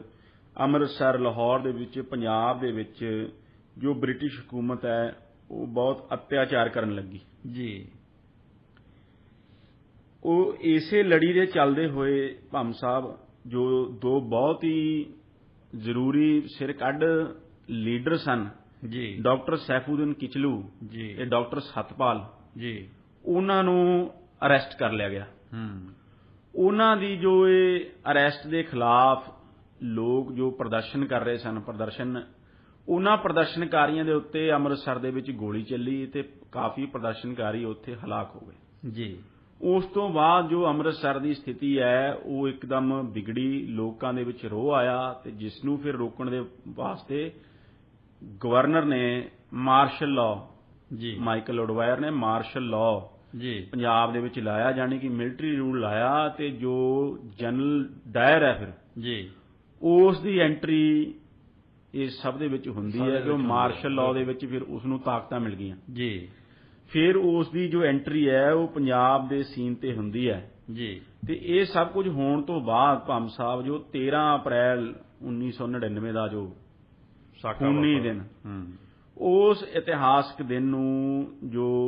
ਲੋਕ ਸਨ ਉਹ ਆਪਣਾ ਇੱਕ ਪਵਿੱਤਰ ਦਿਹਾੜਾ ਵਿਸਾਖੀ ਦਾ ਮਨਾਉਣ ਵਾਸਤੇ ਜਲਿਆਂਵਾਲੇ ਬਾਗ ਦੇ ਵਿੱਚ ਇਕੱਤਰਿਤ ਹੋਏ ਸਨ। ਜੀ, ਜਿਸ ਤਰ੍ਹਾਂ ਅਸੀਂ ਸਾਰੇ ਜਾਣਦੇ ਹਾਂ ਕਿ ਉਹ ਬਾਗ ਦੇ ਵਿੱਚ ਜੋ ਐਂਟਰ ਹੋਣ ਦਾ ਸਿਰਫ ਇੱਕੋ ਇੱਕ ਬੜਾ ਪਤਲਾ ਜੋ ਰਸਤਾ ਹੈ, ਉੱਥੇ ਬਿਨਾਂ ਕੋਈ ਵਾਰਨਿੰਗ ਦਿੱਤੇ ਹੋਏ ਆਪਣੀ ਫੌਜ ਦੇ ਨਾਲ ਜਨਰਲ ਡਾਇਰ ਨੇ ਮਾਰਚ ਕੀਤਾ। ਜੀ, ਇਹ ਬਾਅਦ ਦੇ ਵਿੱਚ ਦੇਖੋ ਹੰਟਰ ਕਮਿਸ਼ਨ ਬੈਠਿਆ ਤੇ ਹੰਟਰ ਕਮਿਸ਼ਨ ਦੇ ਵਿੱਚ ਜਦ ਉਸ ਨੂੰ ਸਵਾਲ ਜਵਾਬ ਹੋਏ ਅੰਮ੍ਰਿਤਸਰ ਦੇ ਉਸ ਬੁੱਚੜ ਨੂੰ, ਜੀ, ਉਸ ਨੇ ਕਿਹਾ ਕਿ ਜੇ ਉਹ ਰਸਤਾ ਤੰਗ ਨਾ ਹੁੰਦਾ ਤਾਂ ਉਹ ਟੈਂਕ ਅੰਦਰ ਵਾੜ ਕੇ ਟੈਂਕਾਂ ਦੇ ਨਾਲ ਗੋਲਾਬਾਰੀ ਕਰਨ ਨੂੰ ਲੋਕਾਂ ਦੇ ਉੱਤੇ ਤਿਆਰ ਸੀ। ਜੀ,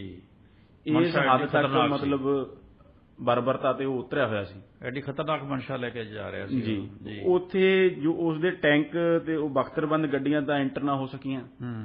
ਤਾਂ ਫਿਰ ਉਸ ਨੇ ਜੋ ਗੋਰਖਾ ਰੈਜੀਮੈਂਟ ਨੂੰ ਉਹ ਕਮਾਂਡ ਕਰ ਰਿਹਾ ਸੀ, ਜੀ, ਉਸ ਨੂੰ ਅੰਦਰ ਲਿਜਾ ਕੇ ਲੋਕਾਂ ਦੇ ਬਾਹਰ ਨਿਕਲਣ ਦਾ ਰਸਤਾ ਬੰਦ ਕਰਕੇ ਇੱਕੋ ਇੱਕ ਜੀ ਅਸਲਾ ਨਾ ਖਤਮ ਹੋਣ ਤੱਕ ਜੀ ਜੋ ਇੱਕ ਇਨਡਿਸਕ੍ਰਿਮੀਨੇਟ ਫਾਇਰਿੰਗ ਹੈ ਜੀ ਲੋਕਾਂ ਦੇ ਉੱਤੇ ਕੀਤੀ ਅਤੇ ਉੱਥੇ ਲੋਕਾਂ ਦੇ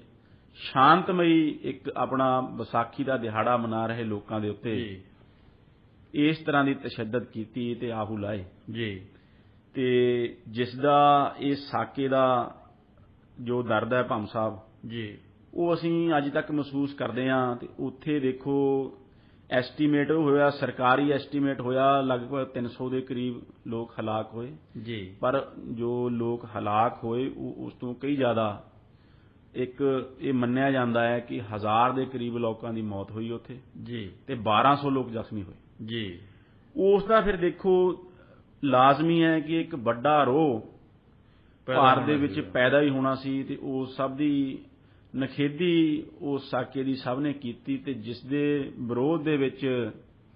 ਜੋ ਸਾਡੇ ਰਵਿੰਦਰਨਾਥ ਟੈਗੋਰ ਨੇ ਜੀ ਜਿਹਨੇ ਅਸੀਂ ਸਾਰੇ ਜਾਣਦੇ ਹਾਂ ਗੁਰੂਦੇਵ ਰਵਿੰਦਰਨਾਥ ਟੈਗੋਰ ਜੀ ਜੀ ਜੀ ਉਹਨਾਂ ਨੇ ਜੋ ਆਪਣੀ ਸਰ ਦੀ ਉਪਾਧੀ ਹੈ ਜੀ ਉਹ ਵੀ ਵਾਪਸ ਦੇ ਦਿੱਤੀ ਸੀ ਜੀ ਤੇ ਇਹ ਸਾਕਾ ਹੋਣ ਤੋਂ ਬਾਅਦ ਭੰਮ ਸਾਹਿਬ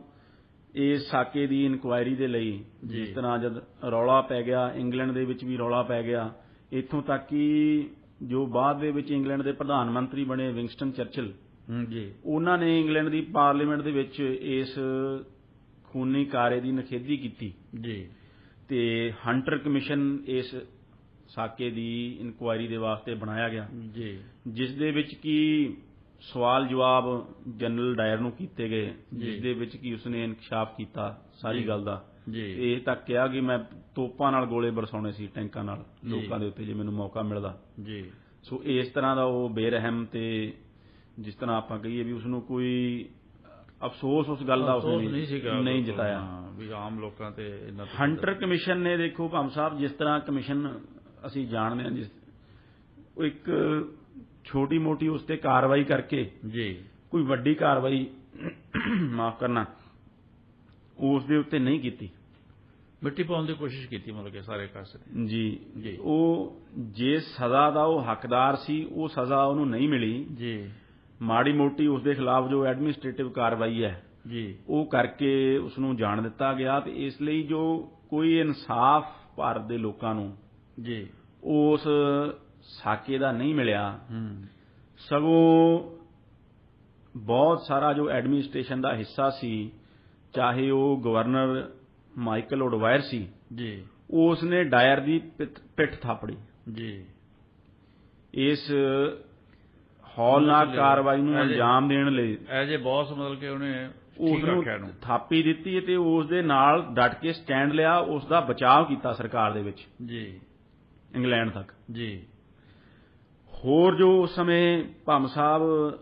ਜੋ ਅੰਗਰੇਜ਼ਾਂ ਦੇ ਪਿੱਠੂ ਸਰਬਰਾਹ ਜੀ ਜਿਸ ਤਰ੍ਹਾਂ ਕਿ ਅਰੂਰ ਸਿੰਘ ਵਰਗੇ ਜੀ ਜੋ ਉਸ ਸਮੇਂ ਦਰਬਾਰ ਸਾਹਿਬ ਦਾ ਮੈਨੇਜਰ ਸੀ ਜੋ ਅੱਜ ਸਾਡੇ ਐਮਪੀ ਸਰਦਾਰ ਸਿਮਰਨਜੀਤ ਸਿੰਘ ਮਾਨ ਦਾ ਨਾਨਾ ਹੈ ਜੀ ਭੰਮ ਸਾਹਿਬ ਜਦ ਅਸੀਂ ਜਲਿਆਂਵਾਲੇ ਬਾਗ ਦੇ ਖੂਨੀ ਸਾਕੇ ਦੀ ਗੱਲ ਕਰਦੇ ਹਾਂ ਭੰਮ ਸਾਹਿਬ ਜੋ ਪੂਰੇ ਵਰਤਾਰੇ ਨੂੰ ਸਮਝਣ ਲਈ ਜੀ ਸਾਨੂੰ ਇਹ ਵੀ ਦੇਖਣਾ ਪਵੇਗਾ ਕਿ ਉਦੋਂ ਜੋ ਸਾਡੀ ਕੌਮ ਦੇ ਰਹਿਨੁਮਾ ਬਣੇ ਹੋਏ ਸੀ ਜੀ ਸਾਡੇ ਮੁਕੱਦਸ ਗੁਰਧਾਮਾਂ ਦੇ ਸਰਬਰਾਹ ਸਨ ਜੀ ਉਹਨਾਂ ਨੇ ਕੀ ਰੋਲ ਅਪਣਾਇਆ ਕਿਉਂਕਿ ਉਹਨਾਂ ਦੇ ਨਕਾਰਾਤਮਕ ਰੋਲ ਦੇ ਕਾਰਨ ਵੀ ਦੇਸ਼ ਭਗਤਾਂ ਦੇ ਵਿੱਚ ਗੁੱਸੇ ਦੀ ਜੋ ਅਗਨੀ ਸੀ ਉਹ ਪ੍ਰਬਲ ਹੋਈ ਸਰਦਾਰ ਊਧਮ ਸਿੰਘ ਵਰਗਿਆਂ ਦੇ ਦਿਲ ਦੇ ਵਿੱਚ ਉਹ ਫਿਰ ਅੱਗ ਪ੍ਰਚੰਡ ਹੋ ਗਈ ਸੋ ਉਹ ਜੋ ਸਰਬਰਾਹ ਅਰੂਰ ਸਿੰਘ ਸੀ ਉਸ ਨੇ 1919 ਦੇ ਇਸ ਖੂਨੀ ਸਾਕੇ ਤੋਂ ਬਾਅਦ ਜਦ ਹਜ਼ਾਰਾਂ ਹਿੰਦੁਸਤਾਨੀਆਂ ਨੂੰ ਬੇਰਹਿਮ ਜਨਰਲ ਡਾਇਰ ਨੇ ਅੰਮ੍ਰਿਤਸਰ ਦੇ ਬੁੱਚੜ ਨੇ ਮੌਤ ਦੇ ਘਾਟ ਉਤਾਰਿਆ ਜੀ ਗੋਲੀਆਂ ਖਤਮ ਨਾ ਹੋਣ ਤੱਕ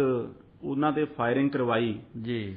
ਉਸ ਤੋਂ ਬਾਅਦ ਸਰਦਾਰ ਸਿਮਰਨਜੀਤ ਸਿੰਘ ਮਾਨ ਐਮਪੀ ਦੇ ਨਾਨਾ ਜੀ ਜੀ ਸਰਦਾਰ ਅਰੂਰ ਸਿੰਘ ਨੇ ਜੀ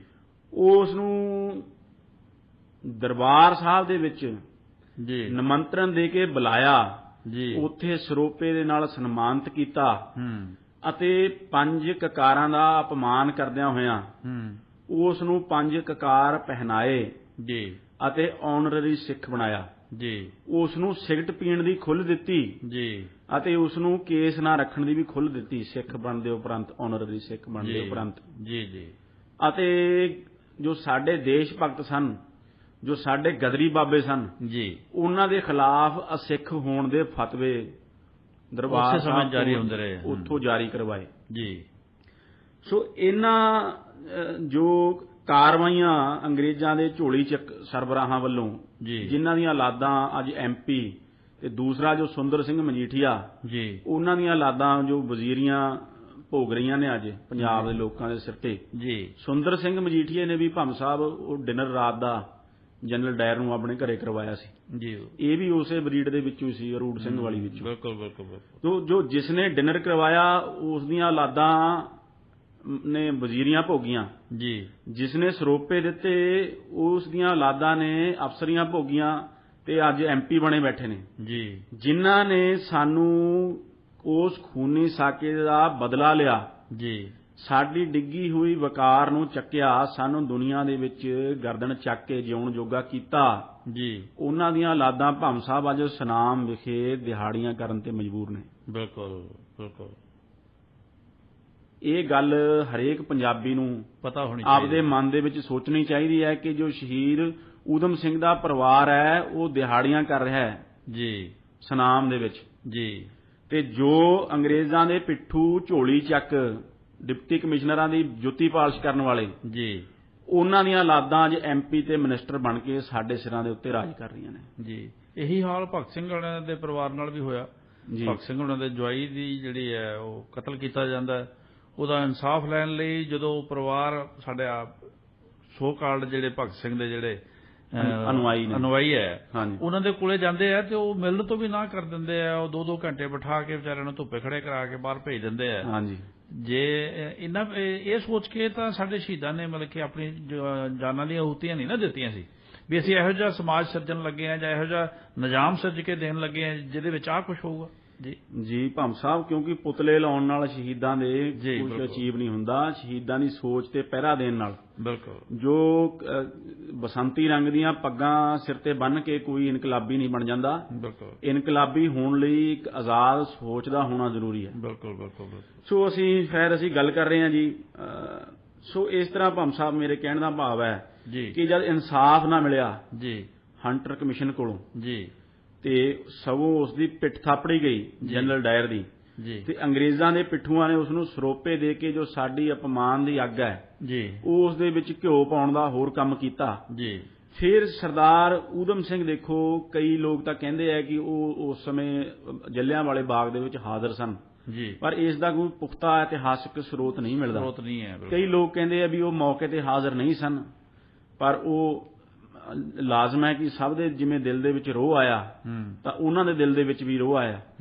ਕੁਝ ਲੋਕ ਕਹਿੰਦੇ ਨੇ ਕਿ ਉਹ ਉੱਥੇ ਹਾਜ਼ਰ ਸਨ ਤੇ ਉਹਨਾਂ ਨੇ ਫਿਰ ਉੱਥੇ ਦੀ ਜੋ ਖੂਨ ਅਲੂਦ ਮਿੱਟੀ ਹੈ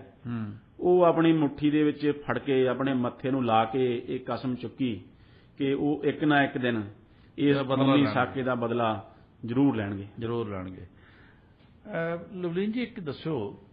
ਵੀ ਜਲਿਆਂਵਾਲੇ ਬਾਗ ਦੀ ਤੁਸੀਂ ਗੱਲ ਕੀਤੀ ਜਨਰਲ ਅਡਵਾਇਰ ਜਿਹੜਾ ਉਹ ਜਨਰਲ ਡਾਇਰ ਜਿਹੜਾ ਉਹ ਤੇ ਸਿੱਧੇ ਰੂਪ 'ਚ ਜ਼ਿੰਮੇਵਾਰ ਸੀਗਾ ਉਹੀ ਉਦੋਂ ਕਮਾਂਡ ਕਰ ਰਿਹਾ ਸੀ ਫੌਜਾਂ ਦੀ ਜੀ ਲੇਕਿਨ ਜਦੋਂ ਮਾਰਨ ਦੀ ਗੱਲ ਆਉਂਦੀ ਹੈ ਜਦੋਂ ਕਤਲ ਦੀ ਗੱਲ ਆਉਂਦੀ ਹੈ ਜਦੋਂ ਬਦਲਾ ਲੈਣ ਦੀ ਗੱਲ ਆਉਂਦੀ ਹੈ ਉਹ ਜਨਰਲ ਜਿਹੜਾ ਅਡਵਾਇਰ ਹੈ ਮਾਈਕਲ ਅਡਵਾਇਰ ਉਹ ਉਹਨਾਂ ਤੇ ਆਉਂਦੀ ਹੈ ਉਹ ਕਿਵੇਂ ਦੋਸ਼ੀ ਮੰਨੇ ਜਾਂਦੇ ਆ ਜੀ ਫਿਰ ਭੰਮ ਸਾਹਿਬ ਦੇਖੋ ਪੰਜਾਬੀ ਦਾ ਇੱਕ ਮੁਹਾਵਰਾ ਹੈ ਕਿ ਬੁਰਿਆਂ ਨੂੰ ਨਾ ਮਾਰੋ ਬੁਰਿਆਂ ਦੀ ਮਾਂ ਨੂੰ ਮਾਰੋ ਤਾਂ ਕਿ ਜੋ ਬੁਰੇ ਹੈ ਉਹ ਜੰਮਣੇ ਹੀ ਬੰਦ ਹੋ ਜਾਣ ਸੋ ਇਸ ਤਰ੍ਹਾਂ ਜੋ ਜਨਰਲ ਡਾਇਰ ਹੈ ਭੰਮ ਸਾਹਿਬ ਦੇਖੋ ਉਹ ਤਾਂ ਆਪਦੀ ਮੌਤ ਖੁਦ ਮਰ ਗਿਆ ਸੀ ਕਿਉਂ ਜੋ ਪਾਪੀ ਨੂੰ ਮਾਰਨ ਵਾਸਤੇ ਜੋ ਉਸਦਾ ਪਾਪ ਹੀ ਮਹਾਬਲੀ ਹੁੰਦਾ ਉਹ ਬਿਮਾਰੀ ਨਾਲ ਰੋਗਾਂ ਨਾਲ ਉਹ ਛੇਤੀ ਮਰ ਗਿਆ ਸੀ ਪਰ ਦੇਖੋ ਇਹ ਸਭ ਦਾ ਜੋ ਜ਼ਿੰਮੇਵਾਰ ਸੀ ਜੋ ਮਨੁੱਖ ਜੋ ਬੇਰਹਿਮ ਪੰਜਾਬ ਦਾ ਗਵਰਨਰ ਸਰ ਮਾਈਕਲ ਅਡਵਾਇਰ ਜਿਸ ਦੇ ਮੈਂ ਕਹਿੰਦਾ ਵੀ ਸ਼ੈਤਾਨੀ ਦਿਮਾਗ ਦੇ ਵਿੱਚ ਇਹੋ ਜਿਹੇ ਖੂਨੀ ਜੋ ਆਈਡੀਆ ਹੈ ਉਹਦੇ ਦਿਮਾਗ ਦੀ ਉਪਜ ਹੁੰਦੀ ਸੀ ਜਿਹਨੇ ਘੱਟੋ ਘੱਟ ਮਾਹੌਲ ਸਿਰਜਿਆ ਉਸ ਤਰ੍ਹਾਂ ਦਾ ਉਹਨੇ ਜੋ ਸਭ ਤੋਂ ਪਹਿਲਾਂ ਜਿਸ ਤਰ੍ਹਾਂ ਆਪਾਂ ਗੱਲ ਕੀਤੀ ਜੋ ਰੋਲਟ ਐਕਟ ਹੈ ਉਹ ਲਿਆਉਣ ਦੇ ਵਿੱਚ ਉਹਦਾ ਬੜਾ ਵੱਡਾ ਹੱਥ ਸੀਗਾ ਉਸਨੇ ਜੋ ਅੰਗਰੇਜ਼ੀ ਸਰਕਾਰ ਹੈ ਜੋ ਵਾਇਸਰਾਏ ਹੈ ਇੰਡੀਆ ਦਾ ਤੇ ਹੋਰ ਜੋ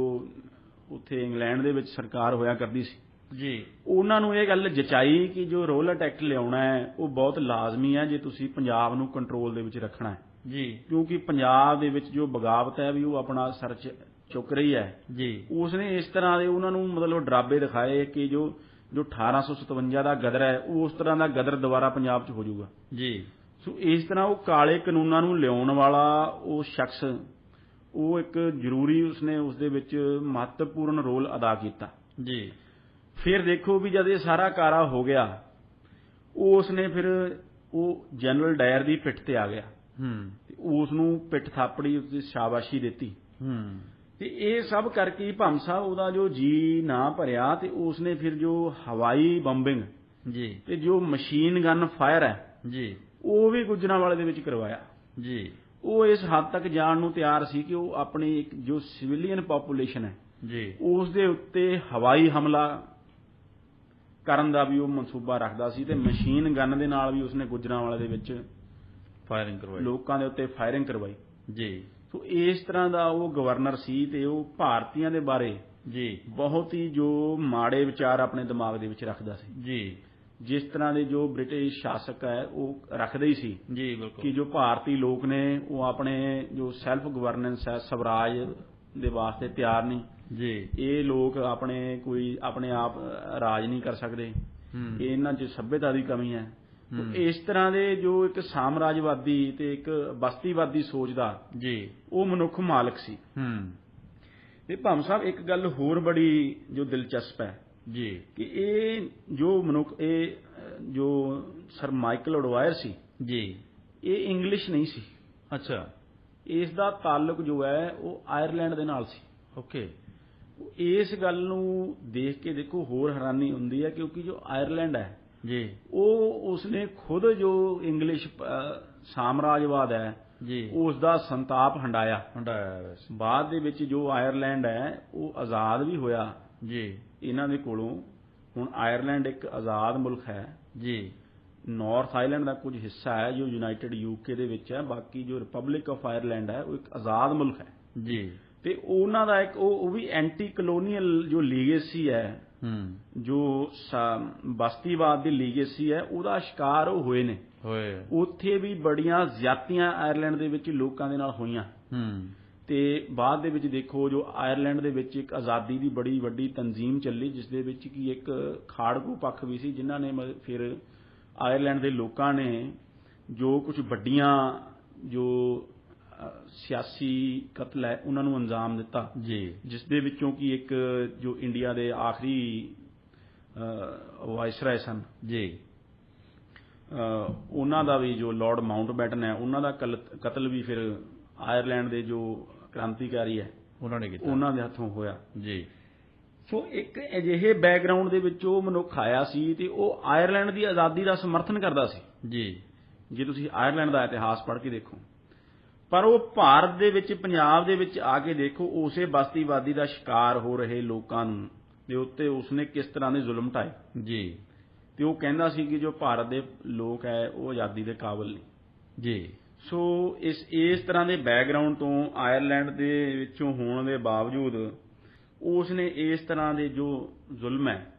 ਉਹ ਪੰਜਾਬ ਦੇ ਵਿੱਚ ਭਾਰਤ ਦੇ ਵਿੱਚ ਆ ਕੇ ਕੀਤੇ ਸੋ ਇਹ ਵੀ ਇੱਕ ਬੜੀ ਹੈਰਾਨੀ ਦੀ ਗੱਲ ਇਹ ਜਾਪਦੀ ਹੈ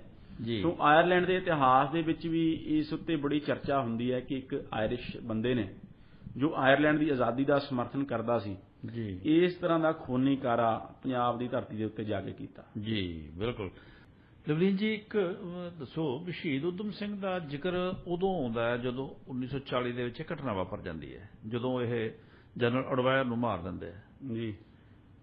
ਔਰ 1919 ਦੇ ਵਿੱਚ ਇਹ ਘਟਨਾ ਜਿਹੜੀ ਹੈ ਜਲਿਆਂਵਾਲੇ ਬਾਗ ਦੀ ਹੋਈ ਸੀ ਇਹ 20-21 ਸਾਲ ਦਾ ਜਿਹੜਾ ਵਕਫਾ ਹੈ ਜੀ ਇਹਦੇ ਵਿੱਚ ਫਿਰ ਉਦੋਂ ਜਿਹੜੇ ਸ਼ਹੀਦ ਊਧਮ ਸਿੰਘ ਕਿੱਥੇ ਰਹੇ ਜੀ ਤੇ ਕੀ ਕਰਦੇ ਰਹੇ ਜੀ ਭੰਮ ਸਾਹਿਬ ਜੋ ਇਹ ਵਕਫਾ ਹੈ ਇਹਦੇ ਵਿੱਚ ਸ਼ਹੀਦ ਊਧਮ ਸਿੰਘ ਨੇ ਬਹੁਤ ਸਾਰੇ ਜੋ ਜ਼ਰੂਰੀ ਕੰਮ ਜੋ ਉਹ ਕੀਤੇ ਜੀ ਇੱਕ ਉਹ ਪੋਲੀਟੀਕਲ ਐਕਟਿਵਿਸਟ ਦੇ ਤੌਰ ਦੇ ਉੱਤੇ ਜੀ 4 ਉਪ ਮਹਾਦੀਪਾਂ ਦੇ ਵਿੱਚ ਉਹਨਾਂ ਨੇ ਲਗਭਗ 20 ਮੁਲਕਾਂ ਦਾ ਜੋ ਜੀ ਦੌਰਾ ਹੈ ਜੀ ਉਹ ਕੀਤਾ ਤੇ ਉੱਥੇ ਵੱਖ-ਵੱਖ ਜੋ ਦੇਸ਼ ਭਗਤੀ ਦੇ ਜੋ ਗਰੁੱਪ ਸੀ, ਚਾਹੇ ਉਹ ਗਦਰ ਪਾਰਟੀ ਸੀ, ਚਾਹੇ ਉਹ ਹੋਰ ਜੋ ਦੇਸ਼ ਨੂੰ ਆਜ਼ਾਦ ਕਰਾਉਣ ਦੀ ਜੋ ਅੰਗੜਾਈਆਂ ਜਿੱਥੇ-ਜਿੱਥੇ ਭਾਰਤੀ ਲਹਿਰੇ ਸਨ ਉੱਥੇ-ਉੱਥੇ ਉਹ ਪਹੁੰਚੇ ਜੀ। ਜੋ ਇਹ ਵਕਫਾ ਹੈ ਭੰਮ ਸਾਹਿਬ, ਇਹਦੇ ਵਿੱਚ ਜੋ ਇਤਿਹਾਸਕ ਸਰੋਤ ਹੈ ਜੀ ਉਹ ਬਹੁਤ ਥੋੜੇ ਮਿਲਦੇ ਜੀ। ਤੋ ਇਹ ਇੱਕ ਰਿਸਰਚ ਦਾ ਵਿਸ਼ਾ ਹੈ ਜੋ ਇਹ ਸਮਾਂ ਇਸ ਦੇ ਉੱਤੇ ਬਹੁਤ ਅਜੇ ਇਹ ਰਿਸਰਚ ਮੰਗਦਾ ਹੈ ਜੀ ਕਿ ਇਸ ਸਮੇਂ ਦੇ ਵਿੱਚ ਉਹ ਕਦੋਂ ਤੇ ਕਿੱਥੇ ਕਿਸ ਕਾਰਵਾਈ ਨੂੰ ਅੰਜਾਮ ਦਿੰਦੇ ਰਹੇ ਜੀ। ਹਾਲਾਂਕਿ 2 ਫਿਲਮਾਂ ਦੇਖੋ ਸ਼ਹੀਦ ਊਧਮ ਸਿੰਘ ਦੀ ਜ਼ਿੰਦਗੀ ਉੱਤੇ ਬਣ ਚੁੱਕੀਆਂ ਨੇ। ਜੋ ਮੇਰੀ ਮਨਪਸੰਦ ਹੈ ਉਹ ਤਾਂ ਜੋ ਪਹਿਲੀ ਫਿਲਮ ਜੋ ਆਈ ਸੀ ਜੀ ਸ਼ਹੀਦ ਊਧਮ ਸਿੰਘ, ਉਹਦੇ ਵਿੱਚ ਮੈਂ ਜਿਸ ਦੇ ਵਿੱਚ ਰਾਜ ਬੱਬਰ ਜੀ ਨੇ ਸ਼ਹੀਦ ਊਧਮ ਸਿੰਘ ਜੀ ਦਾ ਰੋਲ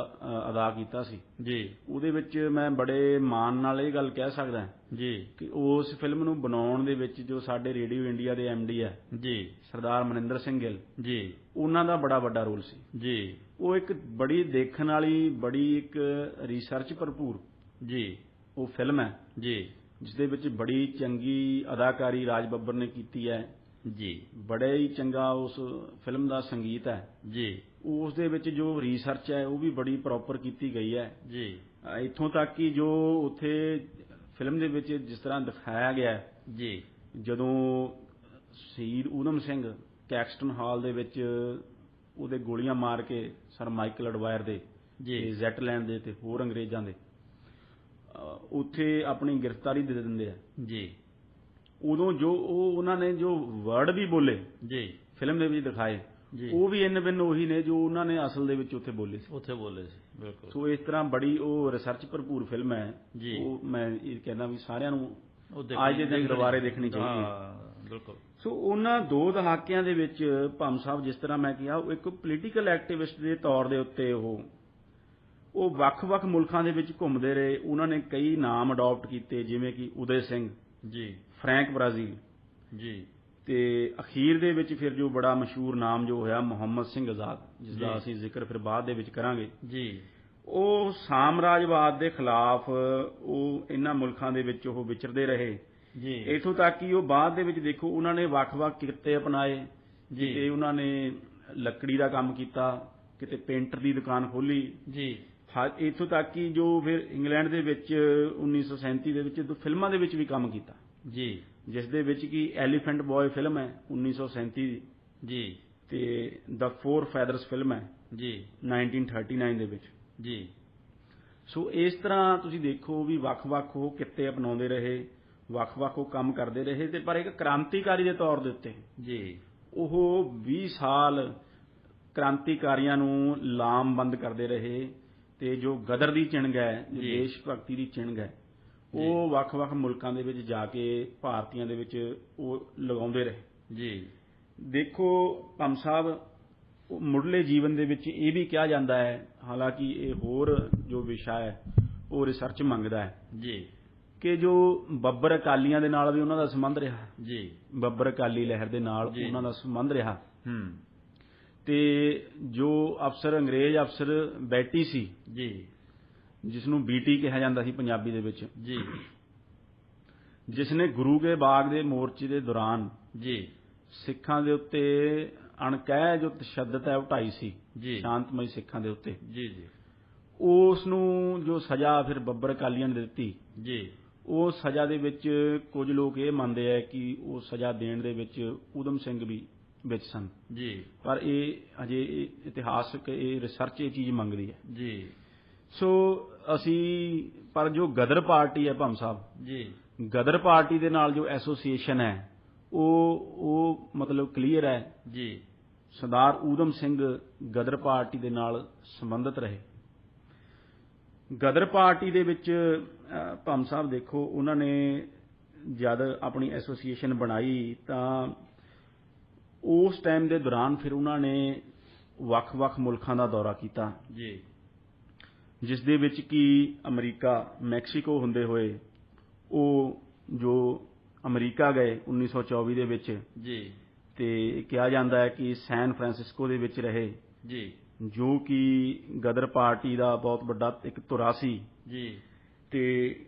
US ਦੇ ਵਿੱਚ ਉਹ ਗਦਰ ਮੂਵਮੈਂਟ ਦਾ ਹਿੱਸਾ ਬਣੇ ਰਹੇ ਜੀ ਤੇ ਸਾਰੇ ਮੁਲਕ ਦੇ ਵਿੱਚ ਜੋ ਗਦਰ ਦਾ ਲਿਟਰੇਚਰ ਹੈ ਤੇ ਜੋ ਗਦਰ ਦੀ ਚਿਣਗ ਹੈ ਜੀ ਉਸ ਨੂੰ ਲੈ ਕੇ ਉਹ ਘੁੰਮਦੇ ਰਹੇ ਜੀ ਤੇ ਉੱਥੇ ਜਾ ਕੇ ਦੇਖੋ ਉਹਨਾਂ ਨੇ ਭੰਮ ਸਾਹਿਬ ਜੋ ਜਲ੍ਹਿਆਂਵਾਲੇ ਬਾਗ ਦਾ ਜੋ ਖੂਨੀ ਸਾਕਾ ਹੋਇਆ ਸੀ ਜੀ ਉਸ ਦੇ ਬਾਰੇ ਵੀ ਲੋਕਾਂ ਨੂੰ ਜਾਣੂ ਕਰਵਾਉਣਾ ਸ਼ੁਰੂ ਕੀਤਾ ਕਿ ਉਦੋਂ ਤੁਹਾਨੂੰ ਪਤਾ ਹੈ ਕਿ ਮੀਡੀਆ ਇਸ ਤਰ੍ਹਾਂ ਨਹੀਂ ਹੁੰਦਾ ਸੀ। ਬਿਲਕੁਲ ਬਿਲਕੁਲ ਅੱਜ ਤਾਂ ਸਾਨੂੰ ਜੋ ਵੀਡੀਓ ਹੈ ਉਹ ਦੇਖਣ ਨੂੰ ਮਿਲ ਜਾਂਦੀ ਹੈ। ਬਿਲਕੁਲ ਉਦੋਂ ਤਾਂ ਨਾ ਤਾਂ ਉੱਥੇ ਤੱਕ ਕੋਈ ਅਖਬਾਰ ਪਹੁੰਚਦਾ ਸੀ ਨਾ ਕੋਈ ਹੋਰ ਗੱਲ ਪਹੁੰਚਦੀ ਸੀ। ਜੋ ਸਹੀ ਜਾਣਕਾਰੀ ਹੈ ਜੀ ਉਹ ਲੋਕਾਂ ਤੱਕ ਨਹੀਂ ਪਹੁੰਚਦੀ ਸੀ ਜੀ। ਸੋ ਉੱਥੇ ਜਾ ਕੇ ਨਾਰਥ ਅਮਰੀਕਾ ਦੇ ਵਿੱਚ ਜਾ ਕੇ ਜੀ ਸ਼ਹੀਦ ਊਧਮ ਸਿੰਘ ਨੇ ਉੱਥੇ ਲੋਕਾਂ ਨੂੰ ਇਹ ਜੋ ਖੂਨੀ ਸਾਕਾ ਜਲ੍ਹਿਆਂਵਾਲੇ ਬਾਗ ਦਾ ਵਾਪਰਿਆ ਸੀ ਉਸ ਦੇ ਬਾਰੇ ਵੀ ਜਾਣੂ ਕਰਵਾਇਆ। ਜੀ ਜੀ। ਸੋ ਲਗਭਗ ਇਹ ਮੰਨਿਆ ਜਾਂਦਾ ਹੈ ਕਿ ਉਹਨਾਂ ਨੇ 3 ਸਾਲ ਜੋ US ਦੇ ਵਿੱਚ ਉਹ ਗੁਜ਼ਾਰੇ ਤੇ ਇਸ ਤਰ੍ਹਾਂ ਜੋ ਕ੍ਰਾਂਤੀਕਾਰੀ ਗਤੀਵਿਧੀਆਂ ਨੇ ਗਦਰ ਪਾਰਟੀ ਦੀਆਂ ਉਹਨਾਂ ਦੇ ਵਿੱਚ ਉਹ ਇੱਕ ਜ਼ਰੂਰੀ ਹਿੱਸਾ ਉਹ ਬਣ ਕੇ ਉਹ ਵਿਚਰਦੇ ਰਹੇ। ਜਿਸ ਤਰ੍ਹਾਂ ਅਸੀਂ ਦੇਖਿਆ ਕਿ ਉਹ ਕਈ ਤਰ੍ਹਾਂ ਦੇ ਫਿਰ ਉਹਨਾਂ ਨੇ ਨਾਮ ਅਪਣਾਏ ਜੀ ਤੇ ਇਹ ਵੀ ਮੰਨਿਆ ਜਾਂਦਾ ਹੈ ਕਿ ਉਹਨਾਂ ਨੇ ਯੂਰਪ ਦੇ ਮੁਲਕਾਂ ਦੇ ਵਿੱਚ ਇਟਲੀ, ਜਰਮਨੀ, ਪੋਲੈਂਡ ਤੇ ਹੋਰ ਮੁਲਕਾਂ ਦੇ ਵਿੱਚ ਈਰਾਨ, ਹਾਂਗਕਾਂਗ, ਜਾਪਾਨ, ਮਲੇਸ਼ੀਆ ਕਾਫੀ ਮੁਲਕਾਂ ਦੀ ਉਹਨਾਂ ਨੇ ਯਾਤਰਾ ਕੀਤੀ। ਹਾਲਾਂਕਿ ਇਹ ਸਭ ਜੋ ਹੈ ਇੱਕ ਇਤਿਹਾਸਿਕ ਜੋ ਰਿਸਰਚ ਮੰਗਦਾ ਹੈ ਕਿਉਂਕਿ ਉਦੋਂ ਦੇਖੋ ਜੋ ਉਹਨਾਂ ਦਾ ਕ੍ਰਾਂਤੀਕਾਰੀਆਂ ਦਾ ਜੀਵਨ ਹੈ ਉਹ ਭੰਮ ਸਾਹਿਬ ਅੰਡਰਗਰਾਉਂਡ ਹੁੰਦਾ ਹੈ। ਬਿਲਕੁਲ। ਨਾ ਤਾਂ ਉਹ ਆਪਣੀ ਸਹੀ ਆਇਡੈਂਟੀਟੀ ਕਿਸੇ ਨੂੰ ਦੱਸਦੇ ਹੈ ਜੀ ਤੇ ਨਾ ਉਹ ਆਪਣਾ ਸਹੀ ਨਾਮ ਦੱਸਦੇ ਹੈ। ਉਹ ਵੱਖ-ਵੱਖ ਨਾਮਾਂ ਦੇ ਹੇਠ ਵੱਖ-ਵੱਖ ਮੁਲਕਾਂ ਦੇ ਵਿੱਚ ਉਹ ਵਿਚਰਦੇ ਰਹੇ ਅਤੇ ਜੋ ਗਦਰ ਦੀ ਜੋ ਗੂੰਜ ਹੈ ਉਸ ਨੂੰ ਹੋਰ ਉੱਚਾ ਕਰਦੇ ਰਹੇ ਤੇ ਉਸ ਗਦਰ ਨੂੰ ਹੋਰ ਮਜ਼ਬੂਤ ਕਰਦੇ ਰਹੇ। ਲੋਕਾਂ ਦੇ ਵਿੱਚ ਜੋ ਇਨਕਲਾਬ ਦੀ ਚਿਣਗ ਹੈ ਉਹ ਲਾਉਂਦੇ ਰਹੇ। ਸੋ 1927 ਦੇ ਵਿੱਚ ਦੇ ਆਸ-ਪਾਸ ਮੰਨਿਆ ਜਾਂਦਾ ਹੈ ਭੰਮ ਸਾਹਿਬ ਕਿ ਉਹ ਭਾਰਤ ਵਾਪਸ ਆਏ ਤੇ ਫਿਰ ਜੋ ਗਦਰ ਦੀ ਜੋ ਕਾਰਵਾਈ ਹੈ ਗਦਰ ਦੇ ਬਾਰੇ ਜੋ ਇੱਕ ਅਵੇਅਰਨੈਸ ਲੋਕਾਂ ਦੇ ਵਿੱਚ ਲਿਆਉਣ ਵਾਸਤੇ ਲੋਕਾਂ ਨੂੰ ਨਾਲ ਜੋੜਨ ਦੇ ਵਾਸਤੇ ਸਾਮਰਾਜਵਾਦ ਦੇ ਖਿਲਾਫ ਉਹਨਾਂ ਨੂੰ ਲਾਮਬੰਦ ਕਰਨ ਦੇ ਵਾਸਤੇ ਉਹ ਲੱਗੇ ਰਹੇ ਜੀ। ਤੇ 30 ਅਗਸਤ 1927 ਨੂੰ ਉਹਨਾਂ ਦੀ ਅੰਮ੍ਰਿਤਸਰ ਵਿਖੇ ਜੋ ਗ੍ਰਿਫਤਾਰੀ ਹੋਈ ਜੀ ਆਰਮਜ਼ ਐਕਟ ਦੇ ਤਹਿਤ ਕਿਉਂਕਿ ਉਹਨਾਂ ਦੇ ਕੋਲੋਂ 2 ਰਿਵਾਲਵਰ ਤੇ ਕੁਝ ਜੋ ਹੋਰ ਗੋਲਾ ਬਾਰੂਦ ਹੈ ਜੀ ਉਹ ਬਰਾਮਦ ਹੋਇਆ ਸੀ ਤੇ ਉਹਨਾਂ ਦੇ ਕੋਲੋਂ ਜੋ ਗਦਰ ਲਹਿਰ ਦਾ ਲਿਟਰੇਚਰ ਹੈ ਜੀ ਉਹ ਵੀ ਬਰਾਮਦ ਹੋਇਆ ਸੀ ਜਿਸ ਦੇ ਵਿੱਚੋਂ ਜੋ ਪੇਪਰ ਹੋਇਆ ਕਰਦਾ ਸੀ ਗਦਰ ਦੀ ਗੂੰਜ ਜੀ ਉਸ ਨੂੰ ਉਹਨਾਂ ਦੇ ਕੋਲੋਂ ਜੋ ਅੰਗਰੇਜ਼ ਹੈ ਉਹਨਾਂ ਦੀ ਬਰਾਮਦਗੀ ਹੋਈ ਤੇ ਇਸ ਕੇਸ ਦੇ ਵਿੱਚ ਭੰਮ ਸਾਹਿਬ ਉਹਨਾਂ ਨੂੰ ਫਿਰ ਦੇਖੋ ਜੋ 5 ਸਾਲ ਦੀ ਹੈ ਜੀ ਉਹ ਸਜ਼ਾ ਵੀ ਹੋਈ ਜੀ ਤੇ ਉਹਨਾਂ ਨੇ 5 ਸਾਲ ਦੇ 5 ਸਾਲ ਫਿਰ ਉਹ ਜੋ ਜੇਲ੍ਹ ਕੱਟੀ ਜੀ ਤੇ ਉਸ ਸਮੇਂ ਤੋਂ ਲੈ ਕੇ ਦੇਖੋ ਜੋ ਗ੍ਰਿਫਤਾਰੀ ਹੋਣੀ ਹੈ ਜੀ ਫਿਰ ਉਹ ਜੋ ਅਥਾਰਟੀਆਂ ਹੈ ਜਾਂ CID ਹੈ ਜਾਂ ਹੋਰ ਹੈ ਜਾਂ ਪੁਲਿਸ ਪ੍ਰਸ਼ਾਸਨ ਹੈ ਉਸ ਦੀ ਨਿਗਾਹ ਦੇ ਵਿੱਚ ਵੀ ਆ ਗਏ। ਬਿਲਕੁਲ ਬਿਲਕੁਲ। ਗਿੱਲ ਸਾਹਿਬ ਇੱਕ ਦੱਸੋ ਜੇ ਕਿ ਸਰ ਮਾਈਕਲ ਅਡਵਾਇਰ ਉਹਨਾਂ ਦਾ ਇਨਸਾਫ ਫਿਰ ਜਦੋਂ ਇਹ ਕੀਤਾ ਇਹਨਾਂ ਨੇ ਦੂਜੇ ਸ਼ਹੀਦ ਊਧਮ ਸਿੰਘ ਉਹਨਾਂ ਨੇ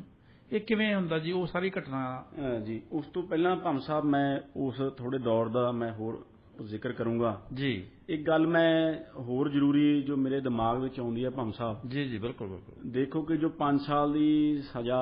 ਸਰਦਾਰ ਊਧਮ ਸਿੰਘ ਨੇ ਆਰਮਜ਼ ਐਕਟ ਦੇ ਵਿੱਚ ਕੱਟੀ ਜੀ। ਸੋ ਅੱਜ ਸਾਡੇ ਨੌਜਵਾਨਾਂ ਨੂੰ ਇਹ ਤਾਂ ਪਤਾ ਹੈ ਕਿ ਜੋ ਸੰਜੇ ਦੱਤ ਦੇ ਉੱਤੇ ਆਰਮਜ਼ ਐਕਟ ਦਾ ਕੇਸ ਹੋਇਆ ਸੀ ਜੀ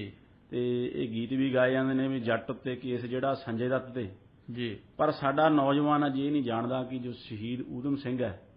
ਆਰਮਜ਼ ਐਕਟ ਉਹਨਾਂ ਦੇ ਨਾਲ ਵੀ ਜੁੜਿਆ ਹੋਇਆ ਸੀ। ਉਹਨਾਂ ਨੇ ਆਰਮਜ਼ ਐਕਟ ਦੇ ਤਹਿਤ ਸਜ਼ਾ ਕੱਟੀ ਸੀ ਜੀ। ਜੋ ਇੰਡੀਅਨ ਪੀਨਲ ਕੋਡ ਹੈ ਜੀ ਉਹ ਜੋ ਅੱਜ ਵੀ ਭਾਰਤ ਦੇ ਵਿੱਚ ਲਾਗੂ ਹੈ ਉਸ ਦੇ ਤਹਿਤ ਸਾਡੇ ਸ਼ਹੀਦਾਂ ਨੇ ਸਾਡੇ ਆਜ਼ਾਦੀ ਘੁਲਾਟੀਆਂ ਨੇ ਪਰ ਭਾਵਨਾਵਾਂ 'ਚ ਜ਼ਰੂਰ ਫਰਕ ਹੈਗਾ ਜੇਲਾਂ ਕੱਟੀਆਂ ਨੇ ਤੇ ਭਾਵਨਾਵਾਂ ਦੇ ਵਿੱਚ ਤੇ ਕਰਮ ਦੇ ਵਿੱਚ ਜ਼ਰੂਰ ਫਰਕ ਹੈ। ਉਹੀ ਬਿਲਕੁਲ ਜੀ। ਸੋ ਇੱਕ ਤਾਂ ਇੱਕ ਮਨਚਲੇ ਦਾ ਇੱਕ ਕਰਮ ਹੈ ਜੀ ਇੱਕ ਦੇਸ਼ ਭਗਤ ਦਾ ਕਰਮ ਜੀ ਜੀ ਜੀ। ਸੋ ਇਸ ਤਰ੍ਹਾਂ ਜੋ ਭੰਮ ਸਾਹਿਬ ਫਿਰ 1934 ਦੇ ਆਸ-ਪਾਸ ਸਜ਼ਾ ਕੱਟਣ ਤੋਂ ਬਾਅਦ ਜਦੋਂ ਬਾਹਰ ਆਉਂਦੇ ਹੈ ਉਹ ਕੁਝ ਟਾਈਮ ਫਿਰ ਅੰਮ੍ਰਿਤਸਰ ਦੇ ਵਿੱਚ ਪੇਂਟਿੰਗ ਦੀ ਦੁਕਾਨ ਵੀ ਉਹਨਾਂ ਨੇ ਖੋਲ੍ਹੀ। ਅੱਛਾ। ਜਿੱਥੇ ਉਹਨਾਂ ਨੇ ਫਿਰ ਪਹਿਲੀ ਵਾਰੀ ਜੋ ਨਾਮ ਹੈ ਰਾਮ ਮੁਹੰਮਦ ਸਿੰਘ ਆਜ਼ਾਦ ਜੀ ਉਸ ਦੀ ਵਰਤੋਂ ਕੀਤੀ ਜੀ। ਉਸ ਦਾ ਜ਼ਿਕਰ ਮੈਂ ਖਾਸ ਤੌਰ ਤੇ ਕਰੂੰਗਾ ਕਿ ਉਸ ਦੇ ਵਿੱਚੋਂ ਜੋ ਮੈਸੇਜ ਕੀ ਮੈਸੇਜ ਸਾਨੂੰ ਮਿਲਦਾ ਹੈ। ਜੀ ਜੀ। ਸੋ ਪਰ ਇਹ ਸਭ ਕੁਝ ਕਰਦਿਆਂ ਹੋਇਆਂ ਭਾਮ ਸਾਹਿਬ ਜੋ ਦੇਖੋ ਜੋ ਉਹ ਆਪਣੀ ਜ਼ਿੰਦਗੀ ਦਾ ਜੋ ਨਿਸ਼ਾਨਾ ਜੀ ਜਿਸਨੂੰ ਬਣਾ ਚੁੱਕੇ ਸੀ ਜੀ ਸਰ ਮਾਈਕਲ ਐਡਵਾਇਰ ਨੂੰ ਦਾ ਇਨਸਾਫ ਕਰਨ ਨੂੰ ਜੀ ਉਹ ਆਪਣਾ ਨਿਸ਼ਾਨਾ ਬਣਾ ਚੁੱਕੇ ਸੀ। ਉਹ ਆਪਣੇ ਨਿਸ਼ਾਨਾ ਨਹੀਂ ਭੁੱਲੇ। ਸੋ ਉਸ ਫਿਰ ਜਿਸ ਤਰ੍ਹਾਂ ਆਪਾਂ ਕਹਿੰਦੇ ਆ ਕਿ ਅਰਜਨ ਨੂੰ ਜੋ ਚਿੜੀ ਦੀ ਅੱਖ ਦਿਖਦੀ ਸੀ ਉਸ ਚਿੜੀ ਦੀ ਅੱਖ ਨੂੰ ਫਿਰ ਉਸ ਨਿਸ਼ਾਨੇ ਨੂੰ ਫੁੰਡਣ ਵਾਸਤੇ ਜੀ 1934 ਦੇ ਆਸ-ਪਾਸ ਜੀ ਊਧਮ ਸਿੰਘ ਜੀ ਲੰਡਨ ਪਹੁੰਚਦੇ ਆ ਜੀ। ਭਾਮ ਸਾਹਿਬ ਇੱਥੇ ਦੇਖੋ ਉਹਨਾਂ ਦੀ ਜੋ ਸੰਘਰਸ਼ ਹੈ ਜੀ ਉਸ ਨੂੰ ਇਸ ਤਰੀਕੇ ਵੀ ਤੁਹਾਨੂੰ ਦੇਖਣਾ ਪਵੇਗਾ ਕਿਉਂਕਿ ਤੁਸੀਂ ਦੇਖੋ ਕਿ ਉਹ ਸਮਾਜ ਦੇ ਇੱਕ ਬਹੁਤ ਨਿਮਨ ਵਰਗ ਦੇ ਵਿੱਚੋਂ ਆਉਂਦੇ ਸੀ ਜੀ। ਜੋ ਕੰਬੋਜ ਬਰਾਦਰੀ ਹੈ ਉਹ ਇੱਕ ਬਹੁਤੀ ਕੋਈ ਇਹ ਨਹੀਂ ਵੀ ਇਕਨੋਮਿਕਲੀ ਉਹ ਤਕੜੀ ਬਰਾਦਰੀ ਹੈ, ਬੈਕਵਰਡ ਬਰਾਦਰੀਆਂ ਦੇ ਵਿੱਚੋਂ ਇੱਕ ਆਉਂਦੀ ਹੈ। ਹਾਂ ਬਿਲਕੁਲ ਹਾਂ। ਸੋ ਦੁਨੀਆ ਦੇ ਵਿੱਚ ਇਸ ਤਰ੍ਹਾਂ ਬਾਹਰ ਨਿਕਲਣਾ, ਦੁਨੀਆ ਦੇ ਵਿੱਚ ਵਿਚਰਨਾ ਕਿਉਂਕਿ ਰਿਸੋਰਸ ਵੀ ਕੁਝ ਨਹੀਂ, ਕੋਈ ਪੈਸੇ ਧੇਲੇ ਦਾ ਕੋਈ ਖਾਨਦਾਨੀ ਜ਼ਮੀਨ ਜਾਇਦਾਦ ਤਾਂ ਹੈ ਨਹੀਂ, ਪਰਿਵਾਰ ਵੀ ਹੈ ਨਹੀਂ ਪਿੱਛੇ। ਸੋ ਉਸ ਦੇ ਵਿੱਚ ਉਹਨਾਂ ਦਾ ਬੜਾ ਵੱਡਾ ਸੰਘਰਸ਼ ਸੀ। ਉਹਨਾਂ ਨੇ ਬੜੀ ਘਾਲਣਾ ਘਾਲੀ, ਕਦੇ ਪੇਂਟਿੰਗ ਦੀ ਦੁਕਾਨ ਕੀਤੀ, ਕਦੇ ਐਜ਼ ਅ ਲੇਬਰ ਵਰਕ ਕੀਤਾ, ਕਦੇ ਫਿਲਮਾਂ ਦੇ ਵਿੱਚ ਕੰਮ ਕੀਤਾ ਤਾਂ ਕਿ ਉਹ ਆਪਣਾ ਜੋ ਨਿਸ਼ਾਨਾ ਹੈ ਉਸ ਦੇ ਵੱਲ ਉਹ ਵਧਦੇ ਰਹਿ ਸਕਣ। ਬਿਲਕੁਲ। ਜੋ ਅਸੀਂ ਜੋ ਪ੍ਰਵਾਸੀ ਲੋਕ ਆ, ਜੋ ਪ੍ਰਵਾਸੀ ਲੋਕ ਇੱਥੇ ਮਿਹਨਤ ਮਜ਼ਦੂਰੀ ਕਰਦੇ ਆ ਜੀ, ਉਹ ਉਹਨਾਂ ਨਾਲ ਹੋਰ ਵੀ ਆਪਣੇ ਆਪ ਨੂੰ ਕਨੈਕਟਡ ਮਹਿਸੂਸ ਕਰਦੇ ਆ ਕਿਉਂਕਿ ਉਹ ਵੀ ਊਧਮ ਸਿੰਘ ਨੇ ਵੀ ਕਦੇ ਆ ਕੇ ਵਿਦੇਸ਼ਾਂ ਦੀ ਧਰਤੀ ਉੱਤੇ ਇਸ ਤਰ੍ਹਾਂ ਦੀ ਜ਼ਿੰਦਗੀ ਜੋ ਹੈ ਜਿਉਈ ਹੈ, ਉਹ ਜਿਉਈ ਹੈ। ਵੱਖ-ਵੱਖ ਤਰ੍ਹਾਂ ਦੇ ਕੰਮ ਕੀਤੇ ਨੇ, ਕਦੇ ਕਾਰਪੈਂਟਰ, ਕਦੇ ਕੁਛ, ਤਾਂ ਕਿ ਜੋ ਆਪਣਾ ਹੈ ਆਪਣੇ ਟੀਚੇ ਵੱਲ ਉਹ ਵਧਦੇ ਰਹਿਣ। ਸੋ ਲੰਡਨ ਦੇ ਵਿੱਚ ਭਾਮ ਸਾਹਿਬ ਉਹਨਾਂ ਨੇ ਇੰਡੀਅਨ ਵਰਕਰ ਐਸੋਸੀਏਸ਼ਨ ਦੇ ਵੀ ਹਿੱਸਾ ਰਹੇ ਜਿਸ ਨੂੰ ਸੂਰਤ ਅਲੀ ਨੇ ਬਣਾਇਆ ਸੀ ਜੀ,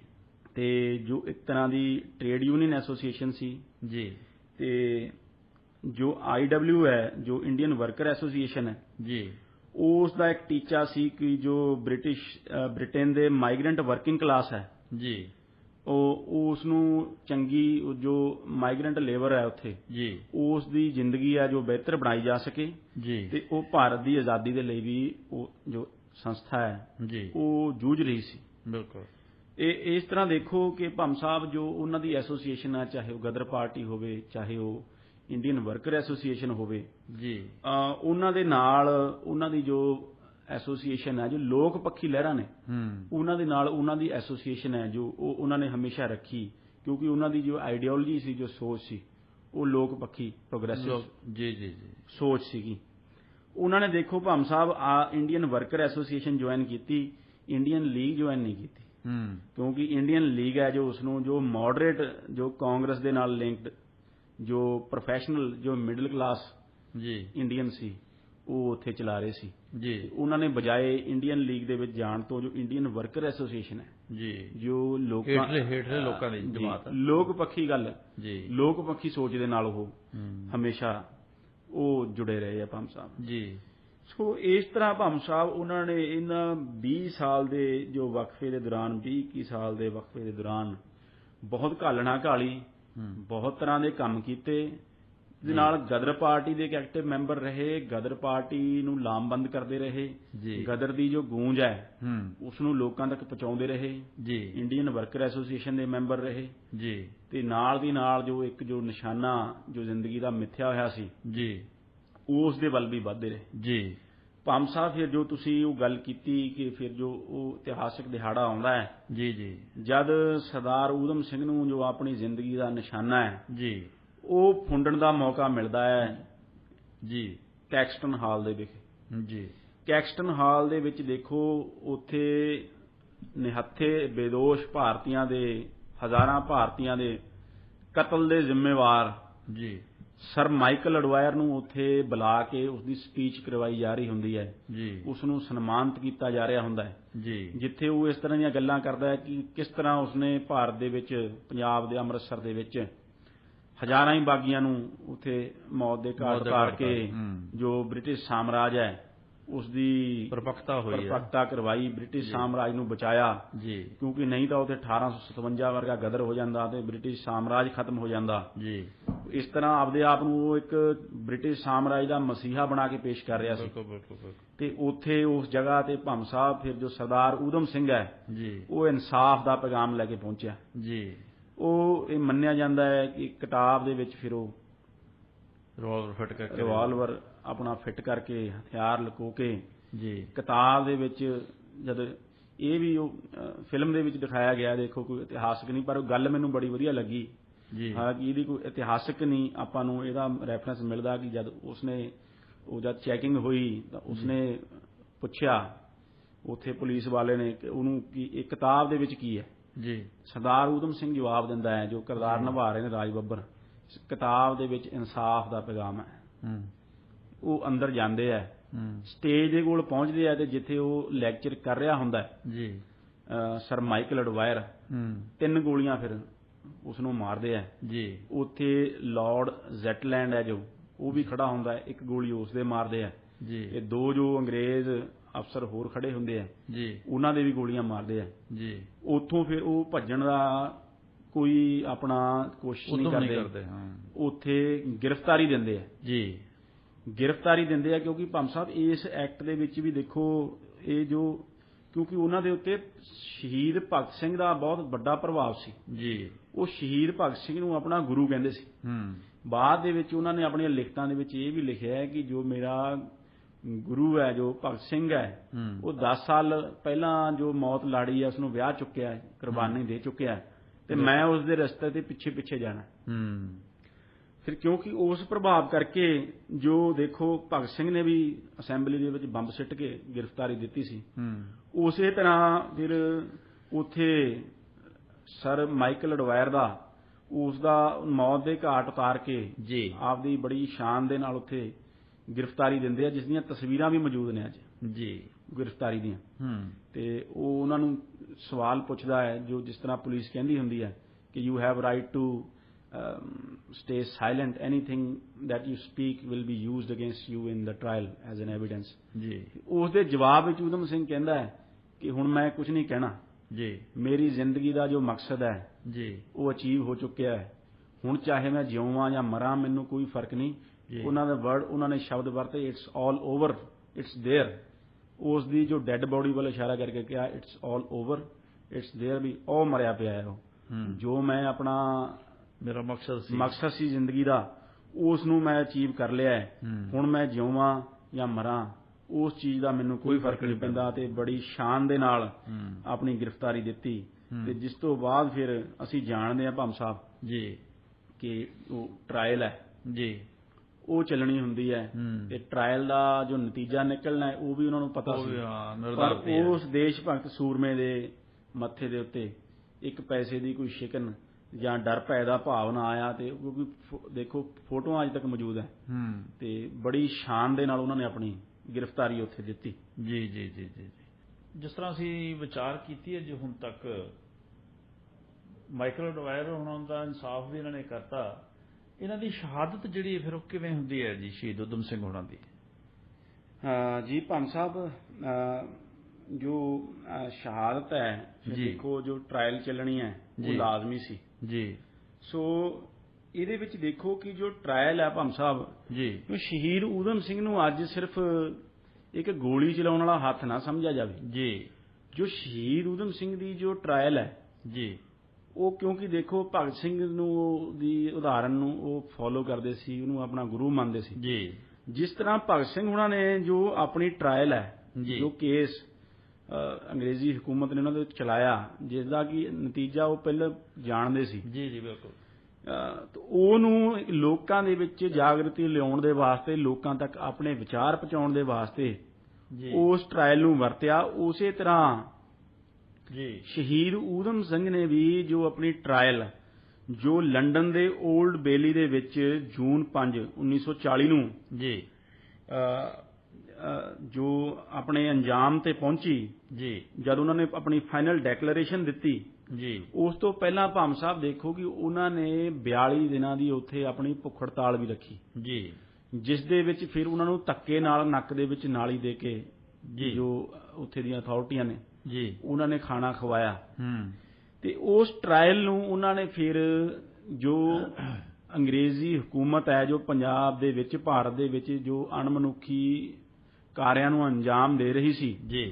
ਉਸ ਨੂੰ ਨੰਗਾ ਕਰਨ ਵਾਸਤੇ ਇਸਤੇਮਾਲ ਕੀਤਾ।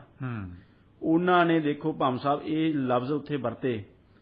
ਕਿ ਜੋ ਬ੍ਰਿਟੇਨ ਹੈ ਉਹ ਦੁਨੀਆ ਦੇ ਵਿੱਚ ਇਹ ਕਹਿ ਰਿਹਾ ਹੈ ਕਿ ਅਸੀਂ ਜੋ ਸਿਵਲਾਈਜੇਸ਼ਨਲ ਮਿਸ਼ਨ ਹੈ ਜੀ ਉਸ ਦੇ ਉੱਤੇ ਦੁਨੀਆ ਦੇ ਵਿੱਚ ਨਿਕਲੇ ਆ ਵੀ ਜਿਹੜੇ ਮੁਲਕਾਂ ਦੇ ਅਸੀਂ ਰਾਜ ਕਰ ਰਹੇ ਹਾਂ ਜੀ ਅਸੀਂ ਉੱਥੇ ਸੱਭਿਅਤਾ ਦਾ ਫੈਲਾਅ ਕਰ ਰਹੇ ਹਾਂ। ਆਪਣੀ ਜੋ ਲੁੱਟ ਹੈ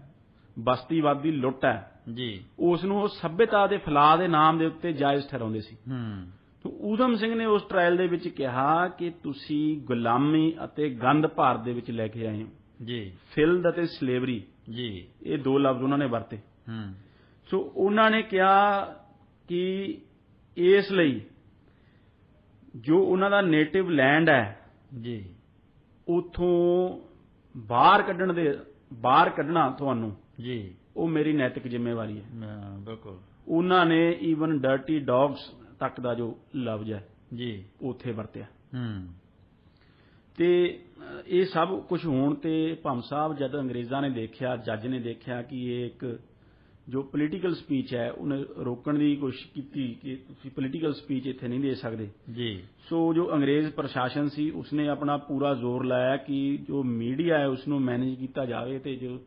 ਸਰਦਾਰ ਊਧਮ ਸਿੰਘ ਦੀ ਜੋ ਸਪੀਚ ਹੈ ਇਹ ਬਾਹਰ ਨਾ ਜਾਵੇ। ਜੋ ਉਹਨਾਂ ਨੇ ਉੱਥੇ ਗੱਲਾਂ ਕਹੀਆਂ ਆਪਣੀ ਟ੍ਰਾਇਲ ਦੇ ਦੌਰਾਨ ਜਿਸ ਤਰ੍ਹਾਂ ਅੰਗਰੇਜ਼ੀ ਸਾਮਰਾਜ ਨੂੰ ਉੱਥੇ ਨੰਗਾ ਕੀਤਾ ਉਹ ਬਾਹਰ ਨਾ ਜਾਵੇ।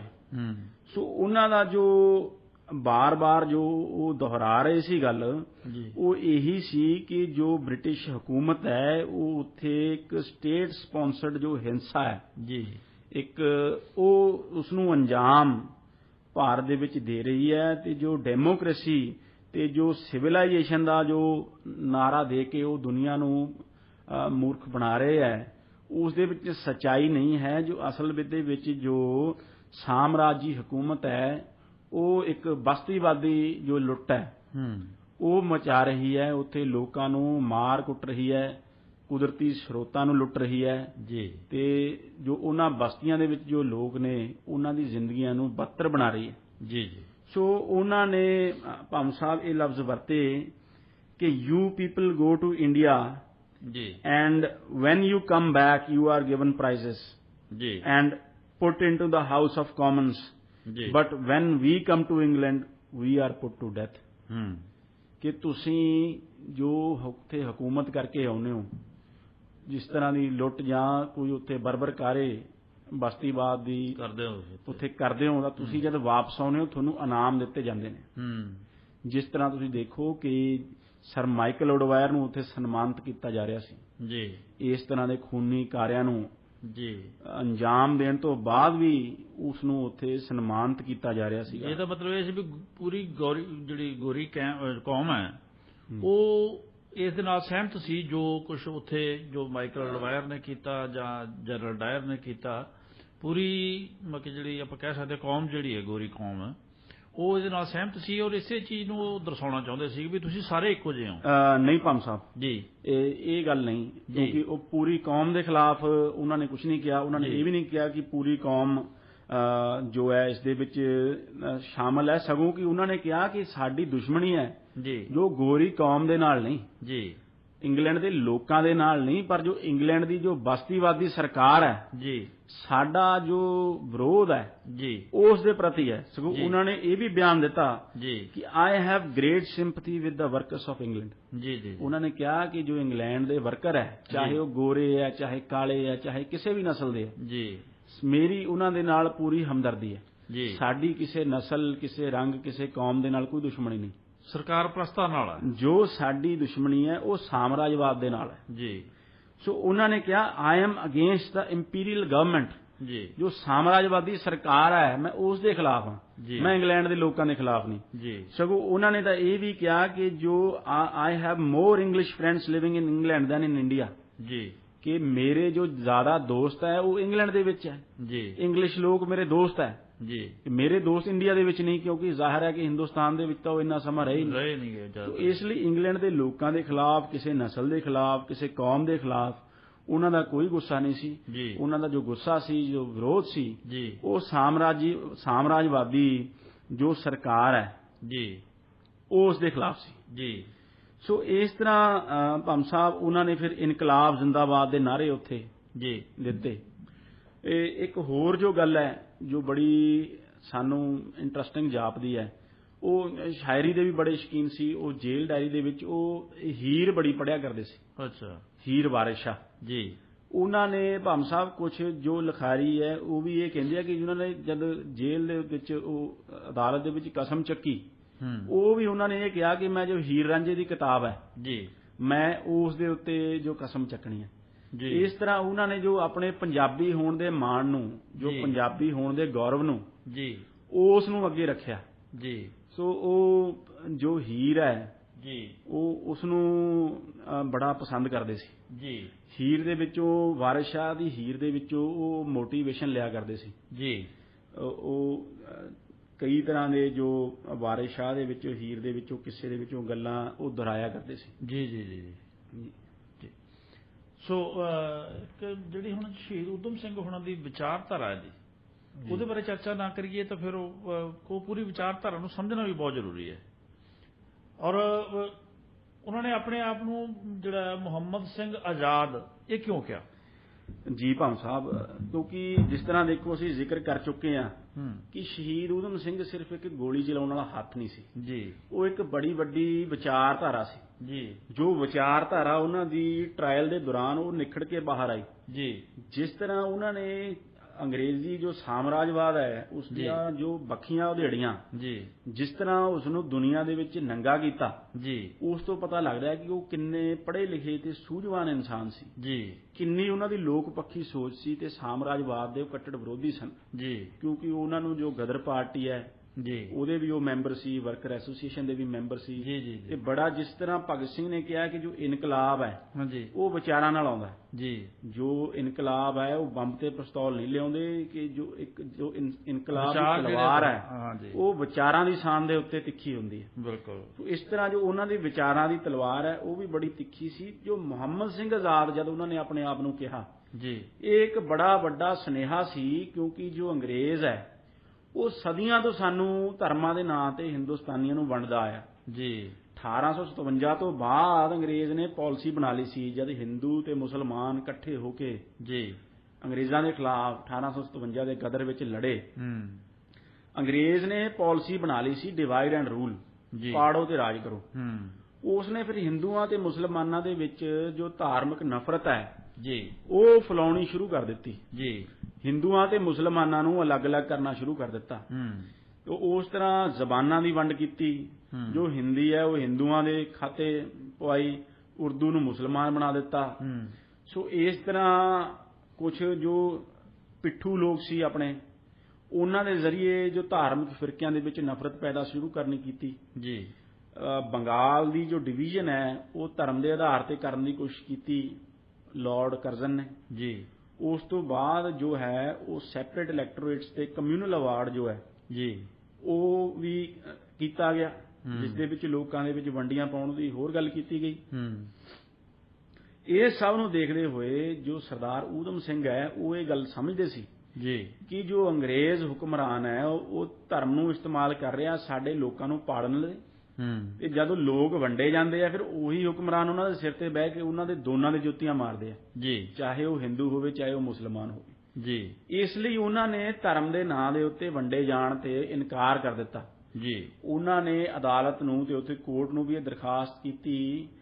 ਕਿ ਜੋ ਮੇਰਾ ਨਾਂ ਹੈ ਮੁਹੰਮਦ ਸਿੰਘ ਆਜ਼ਾਦ ਦਰਜ ਕਰਕੇ ਮੇਰਾ ਕੇਸ ਜਿਹੜਾ ਅੱਗੇ ਨਾ ਮੈਂ ਹਿੰਦੂ ਹਾਂ, ਨਾ ਮੈਂ ਮੁਸਲਮਾਨ ਹਾਂ, ਨਾ ਮੈਂ ਸਿੱਖ ਹਾਂ, ਮੈਂ ਸਭ ਦਾ ਹੀ ਹਾਂ ਜੀ। ਮੈਂ ਮੁਹੰਮਦ ਸਿੰਘ ਆਜ਼ਾਦ ਹਾਂ।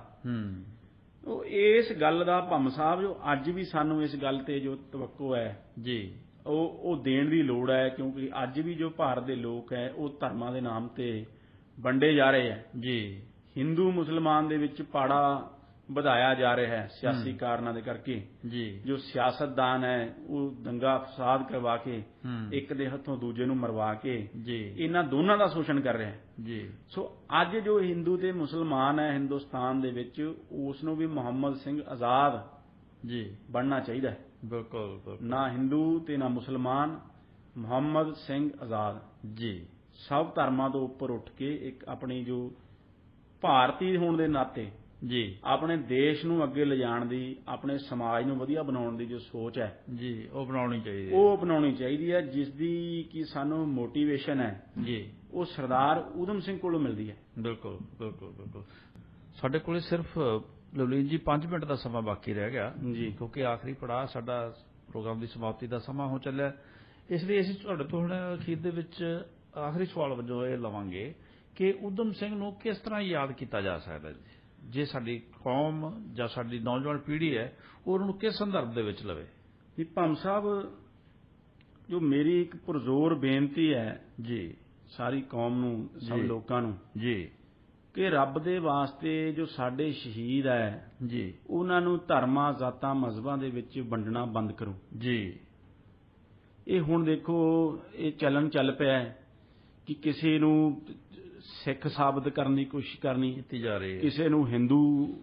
ਸਾਬਤ ਕਰਨ ਦੀ ਕੋਸ਼ਿਸ਼ ਕਰਨੀ, ਕਿਸੇ ਨੂੰ ਆਰਿਆ ਸਮਾਜੀ ਸਾਬਤ ਕਰਨ ਦੀ ਕੋਸ਼ਿਸ਼ ਕਰਨੀ। ਜੀ, ਕਿਸੇ ਵੀ ਸ਼ਹੀਦ ਦਾ ਦੇਖੋ ਜੋ ਰਿਲੀਜੀਅਸ ਬੈਕਗ੍ਰਾਉਂਡ ਹੈ, ਜੋ ਰਿਲੀਜੀਅਸ ਬਲੀਫ ਹੈ, ਧਾਰਮਿਕ ਅਕੀਦਾ ਹੈ, ਜੀ, ਉਹ ਕੁਝ ਵੀ ਹੋ ਸਕਦਾ ਹੈ। ਬਿਲਕੁਲ ਬਿਲਕੁਲ। ਪਰ ਸਾਨੂੰ ਇਸ ਗੱਲ ਤੇ ਮਾਣ ਮਹਿਸੂਸ ਕਰਨਾ ਚਾਹੀਦਾ ਹੈ ਕਿ ਉਹਨਾਂ ਨੇ ਧਰਮਾਂ, ਜ਼ਾਤਾਂ, ਮਜ਼ਹਬਾਂ ਤੇ ਕੌਮਾਂ ਤੋਂ ਉੱਪਰ ਉੱਠ ਕੇ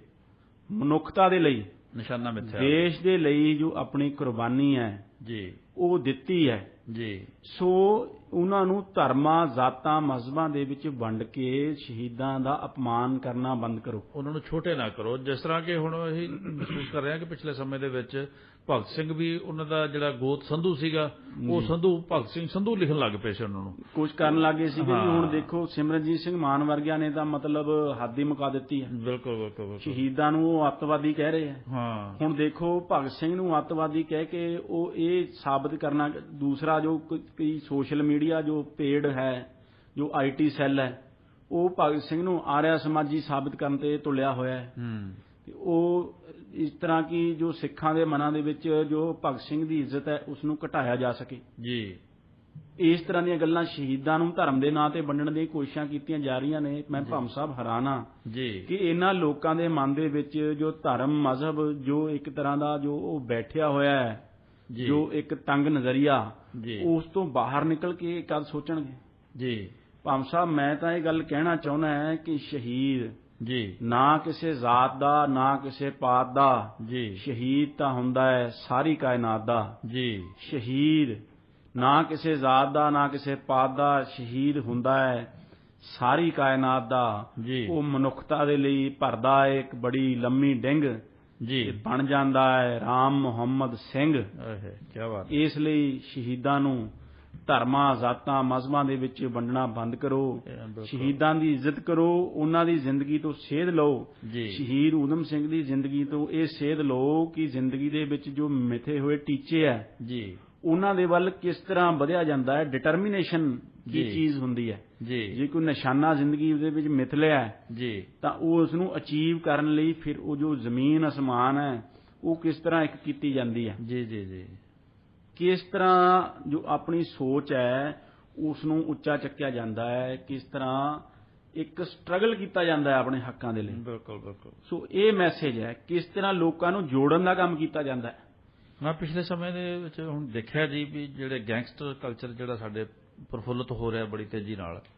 ਉਹ ਵੀ ਗੈਂਗਸਟਰ ਵੀ ਦਾਅਵਾ ਕਰਦੇ ਆ ਵੀ ਅਸੀਂ ਇਹਨਾਂ ਸ਼ਹੀਦਾਂ ਨੂੰ ਮਤਲਬ ਕਿ ਆਪਦਾ ਰੋਲ ਮਾਡਲ ਮੰਨਦੇ ਆ ਜੀ। ਜੇ ਉਹ ਰੋਲ ਮਾਡਲ ਮੰਨਦੇ ਆ ਤਾਂ ਫਿਰ ਉਹਨਾਂ ਦੀ ਸੋਚ ਜਿਹੜੀ ਹੈ ਉਹ ਇੰਨੀ ਕ੍ਰਿਮੀਨਲ ਕਿਉਂ ਹੋ ਗਈ? ਉਹ ਆਪਦੇ ਭਰਾਵਾਂ ਨੂੰ ਆਪਦੇ ਹੀ ਸਮਾਜ ਦੇ ਵਿੱਚ ਇਸ ਤਰ੍ਹਾਂ ਦੀ ਕਤਲੋਗਾਤ ਕਰਕੇ ਉਹ ਕੀ ਸੁਨੇਹਾ ਦੇਣਾ ਚਾਹੁੰਦੇ ਆ ਕਿ ਸਾਡੇ ਜਿਹੜੇ ਸ਼ਹੀਦ ਹੈ ਉਹ ਤਾਂ ਇਹ ਕੰਮ ਨਹੀਂ ਸੀ ਨਾ ਕਰਦੇ। ਭਾਮ ਸਾਹਿਬ, ਜੋ ਹਥਿਆਰ ਹੈ ਜੀ ਉਹ ਦੇਸ਼ ਭਗਤ ਦੇ ਹੱਥ ਵਿੱਚ, ਕ੍ਰਾਂਤੀਕਾਰੀ ਦੇ ਹੱਥ ਵਿੱਚ ਜਦ ਹੋਵੇ ਜੀ ਤਾਂ ਉਹ ਇਨਸਾਫ ਦਾ ਪੈਗਾਮ ਹੁੰਦਾ ਹੈ ਜੀ। ਜਦ ਉਹ ਗੈਂਗਸਟਰ ਕਿਸੇ ਬਦਮਾਸ਼ ਦੇ ਹੱਥ ਦੇ ਵਿੱਚ ਹੋਵੇ ਜੀ ਤਾਂ ਉਹ ਇੱਕ ਬਰਬਾਦੀ ਦੀ ਨਿਸ਼ਾਨੀ ਹੁੰਦੀ ਹੈ। ਬਰਬਾਦੀ ਦੀ ਨਿਸ਼ਾਨੀ ਹੁੰਦੀ ਹੈ। ਸੋ ਇਸ ਲਈ ਹਥਿਆਰ ਆਪਦੇ ਆਪ ਵਿੱਚ ਕੁਝ ਨਹੀਂ। ਹਥਿਆਰ ਇਹ ਗੱਲ ਮੁਕਰਰ ਇਸ ਗੱਲ ਨਾਲ ਹੁੰਦੀ ਹੈ ਜੀ ਕਿ ਉਹ ਹਥਿਆਰ ਕਿਸ ਦੇ ਹੱਥ ਵਿੱਚ ਹੈ ਜੀ, ਕ੍ਰਾਂਤੀਕਾਰੀ ਦੇ ਹੱਥ ਵਿੱਚ ਹੈ ਜਾਂ ਇੱਕ ਗੈਂਗਸਟਰ ਦੇ ਹੱਥ ਵਿੱਚ। ਜੀ ਜੀ ਜੀ। ਹਥਿਆਰ ਵਾਲੇ ਦਾ ਮਕਸਦ ਕੀ ਹੈ? ਬਿਲਕੁਲ। ਸੋ ਲਵਲੀਨ ਜੀ, ਸਮਾਂ ਹੋ ਗਿਆ ਸਾਡੇ ਇਸ ਪ੍ਰੋਗਰਾਮ ਦੀ ਸਮਾਪਤੀ ਦਾ। ਤੁਹਾਡਾ ਬਹੁਤ ਬਹੁਤ ਸ਼ੁਕਰੀਆ। ਬੜੇ ਵਧੀਆ ਤਰੀਕੇ ਨਾਲ ਤੁਸੀਂ ਸਾਨੂੰ ਬਹੁਤ ਸਾਰੀਆਂ ਅਜਿਹੀਆਂ ਗੱਲਾਂ ਦੱਸੀਆਂ ਜਿਹੜੀਆਂ ਸ਼ਹੀਦ ਊਧਮ ਸਿੰਘ ਬਾਰੇ ਅਸੀਂ ਨਹੀਂ ਸੀ ਜਾਣਦੇ। ਬੜੇ ਅਜਿਹੇ ਪੱਖ ਜਿਹੜੇ ਸਾਹਮਣੇ ਆਏ ਨੇ। ਸੋ ਤੁਹਾਡਾ ਬਹੁਤ ਬਹੁਤ ਸ਼ੁਕਰੀਆ ਜੀ। ਅਸੀਂ ਫਿਰ ਅਗਲੀ ਵਾਰੀ ਜਿਹੜਾ ਇਤਿਹਾਸ ਗਵਾਹ ਪ੍ਰੋਗਰਾਮ ਦੇ ਵਿੱਚ ਕੋਈ ਹੋਰ ਵਿਸ਼ਾ ਲੈ ਕੇ, ਕੋਈ ਹੋਰ ਸ਼ਖਸੀਅਤ ਨੂੰ ਲੈ ਕੇ ਹਾਜ਼ਰ ਹੋਵਾਂਗੇ। ਤੁਹਾਡਾ ਸ਼ੁਕਰੀਆ ਜੀ। ਸ਼ੁਕਰੀਆ ਜੀ। ਸੋ ਇਸ ਦੇ ਨਾਲ ਹੀ ਸਮਾਂ ਹੋ ਗਿਆ ਜੀ ਪ੍ਰੋਗਰਾਮ ਦੀ ਸਮਾਪਤੀ ਦਾ। ਮੈਨੂੰ ਬਲਦੇਵ ਸਿੰਘ ਭਾਮ ਨੂੰ ਵੀ ਦਿਓ ਇਜਾਜ਼ਤ। ਮਿਲਾਂਗੇ ਜੀ ਫਿਰ ਕਿਸੇ ਹੋਰ ਸ਼ਖਸੀਅਤ ਨਾਲ ਕਿਸੇ ਹੋਰ ਵਿਸ਼ੇ ਤੇ ਗੱਲਬਾਤ ਲਈ ਪ੍ਰੋਗਰਾਮ ਵਿਚਾਰ ਚਰਚਾ ਵਿੱਚ। ਤਦ ਤੱਕ ਲਈ ਦਿਓ ਇਜਾਜ਼ਤ। ਜਿਉਂਦੇ ਵਸਦੇ ਰਹੋ ਜੀ।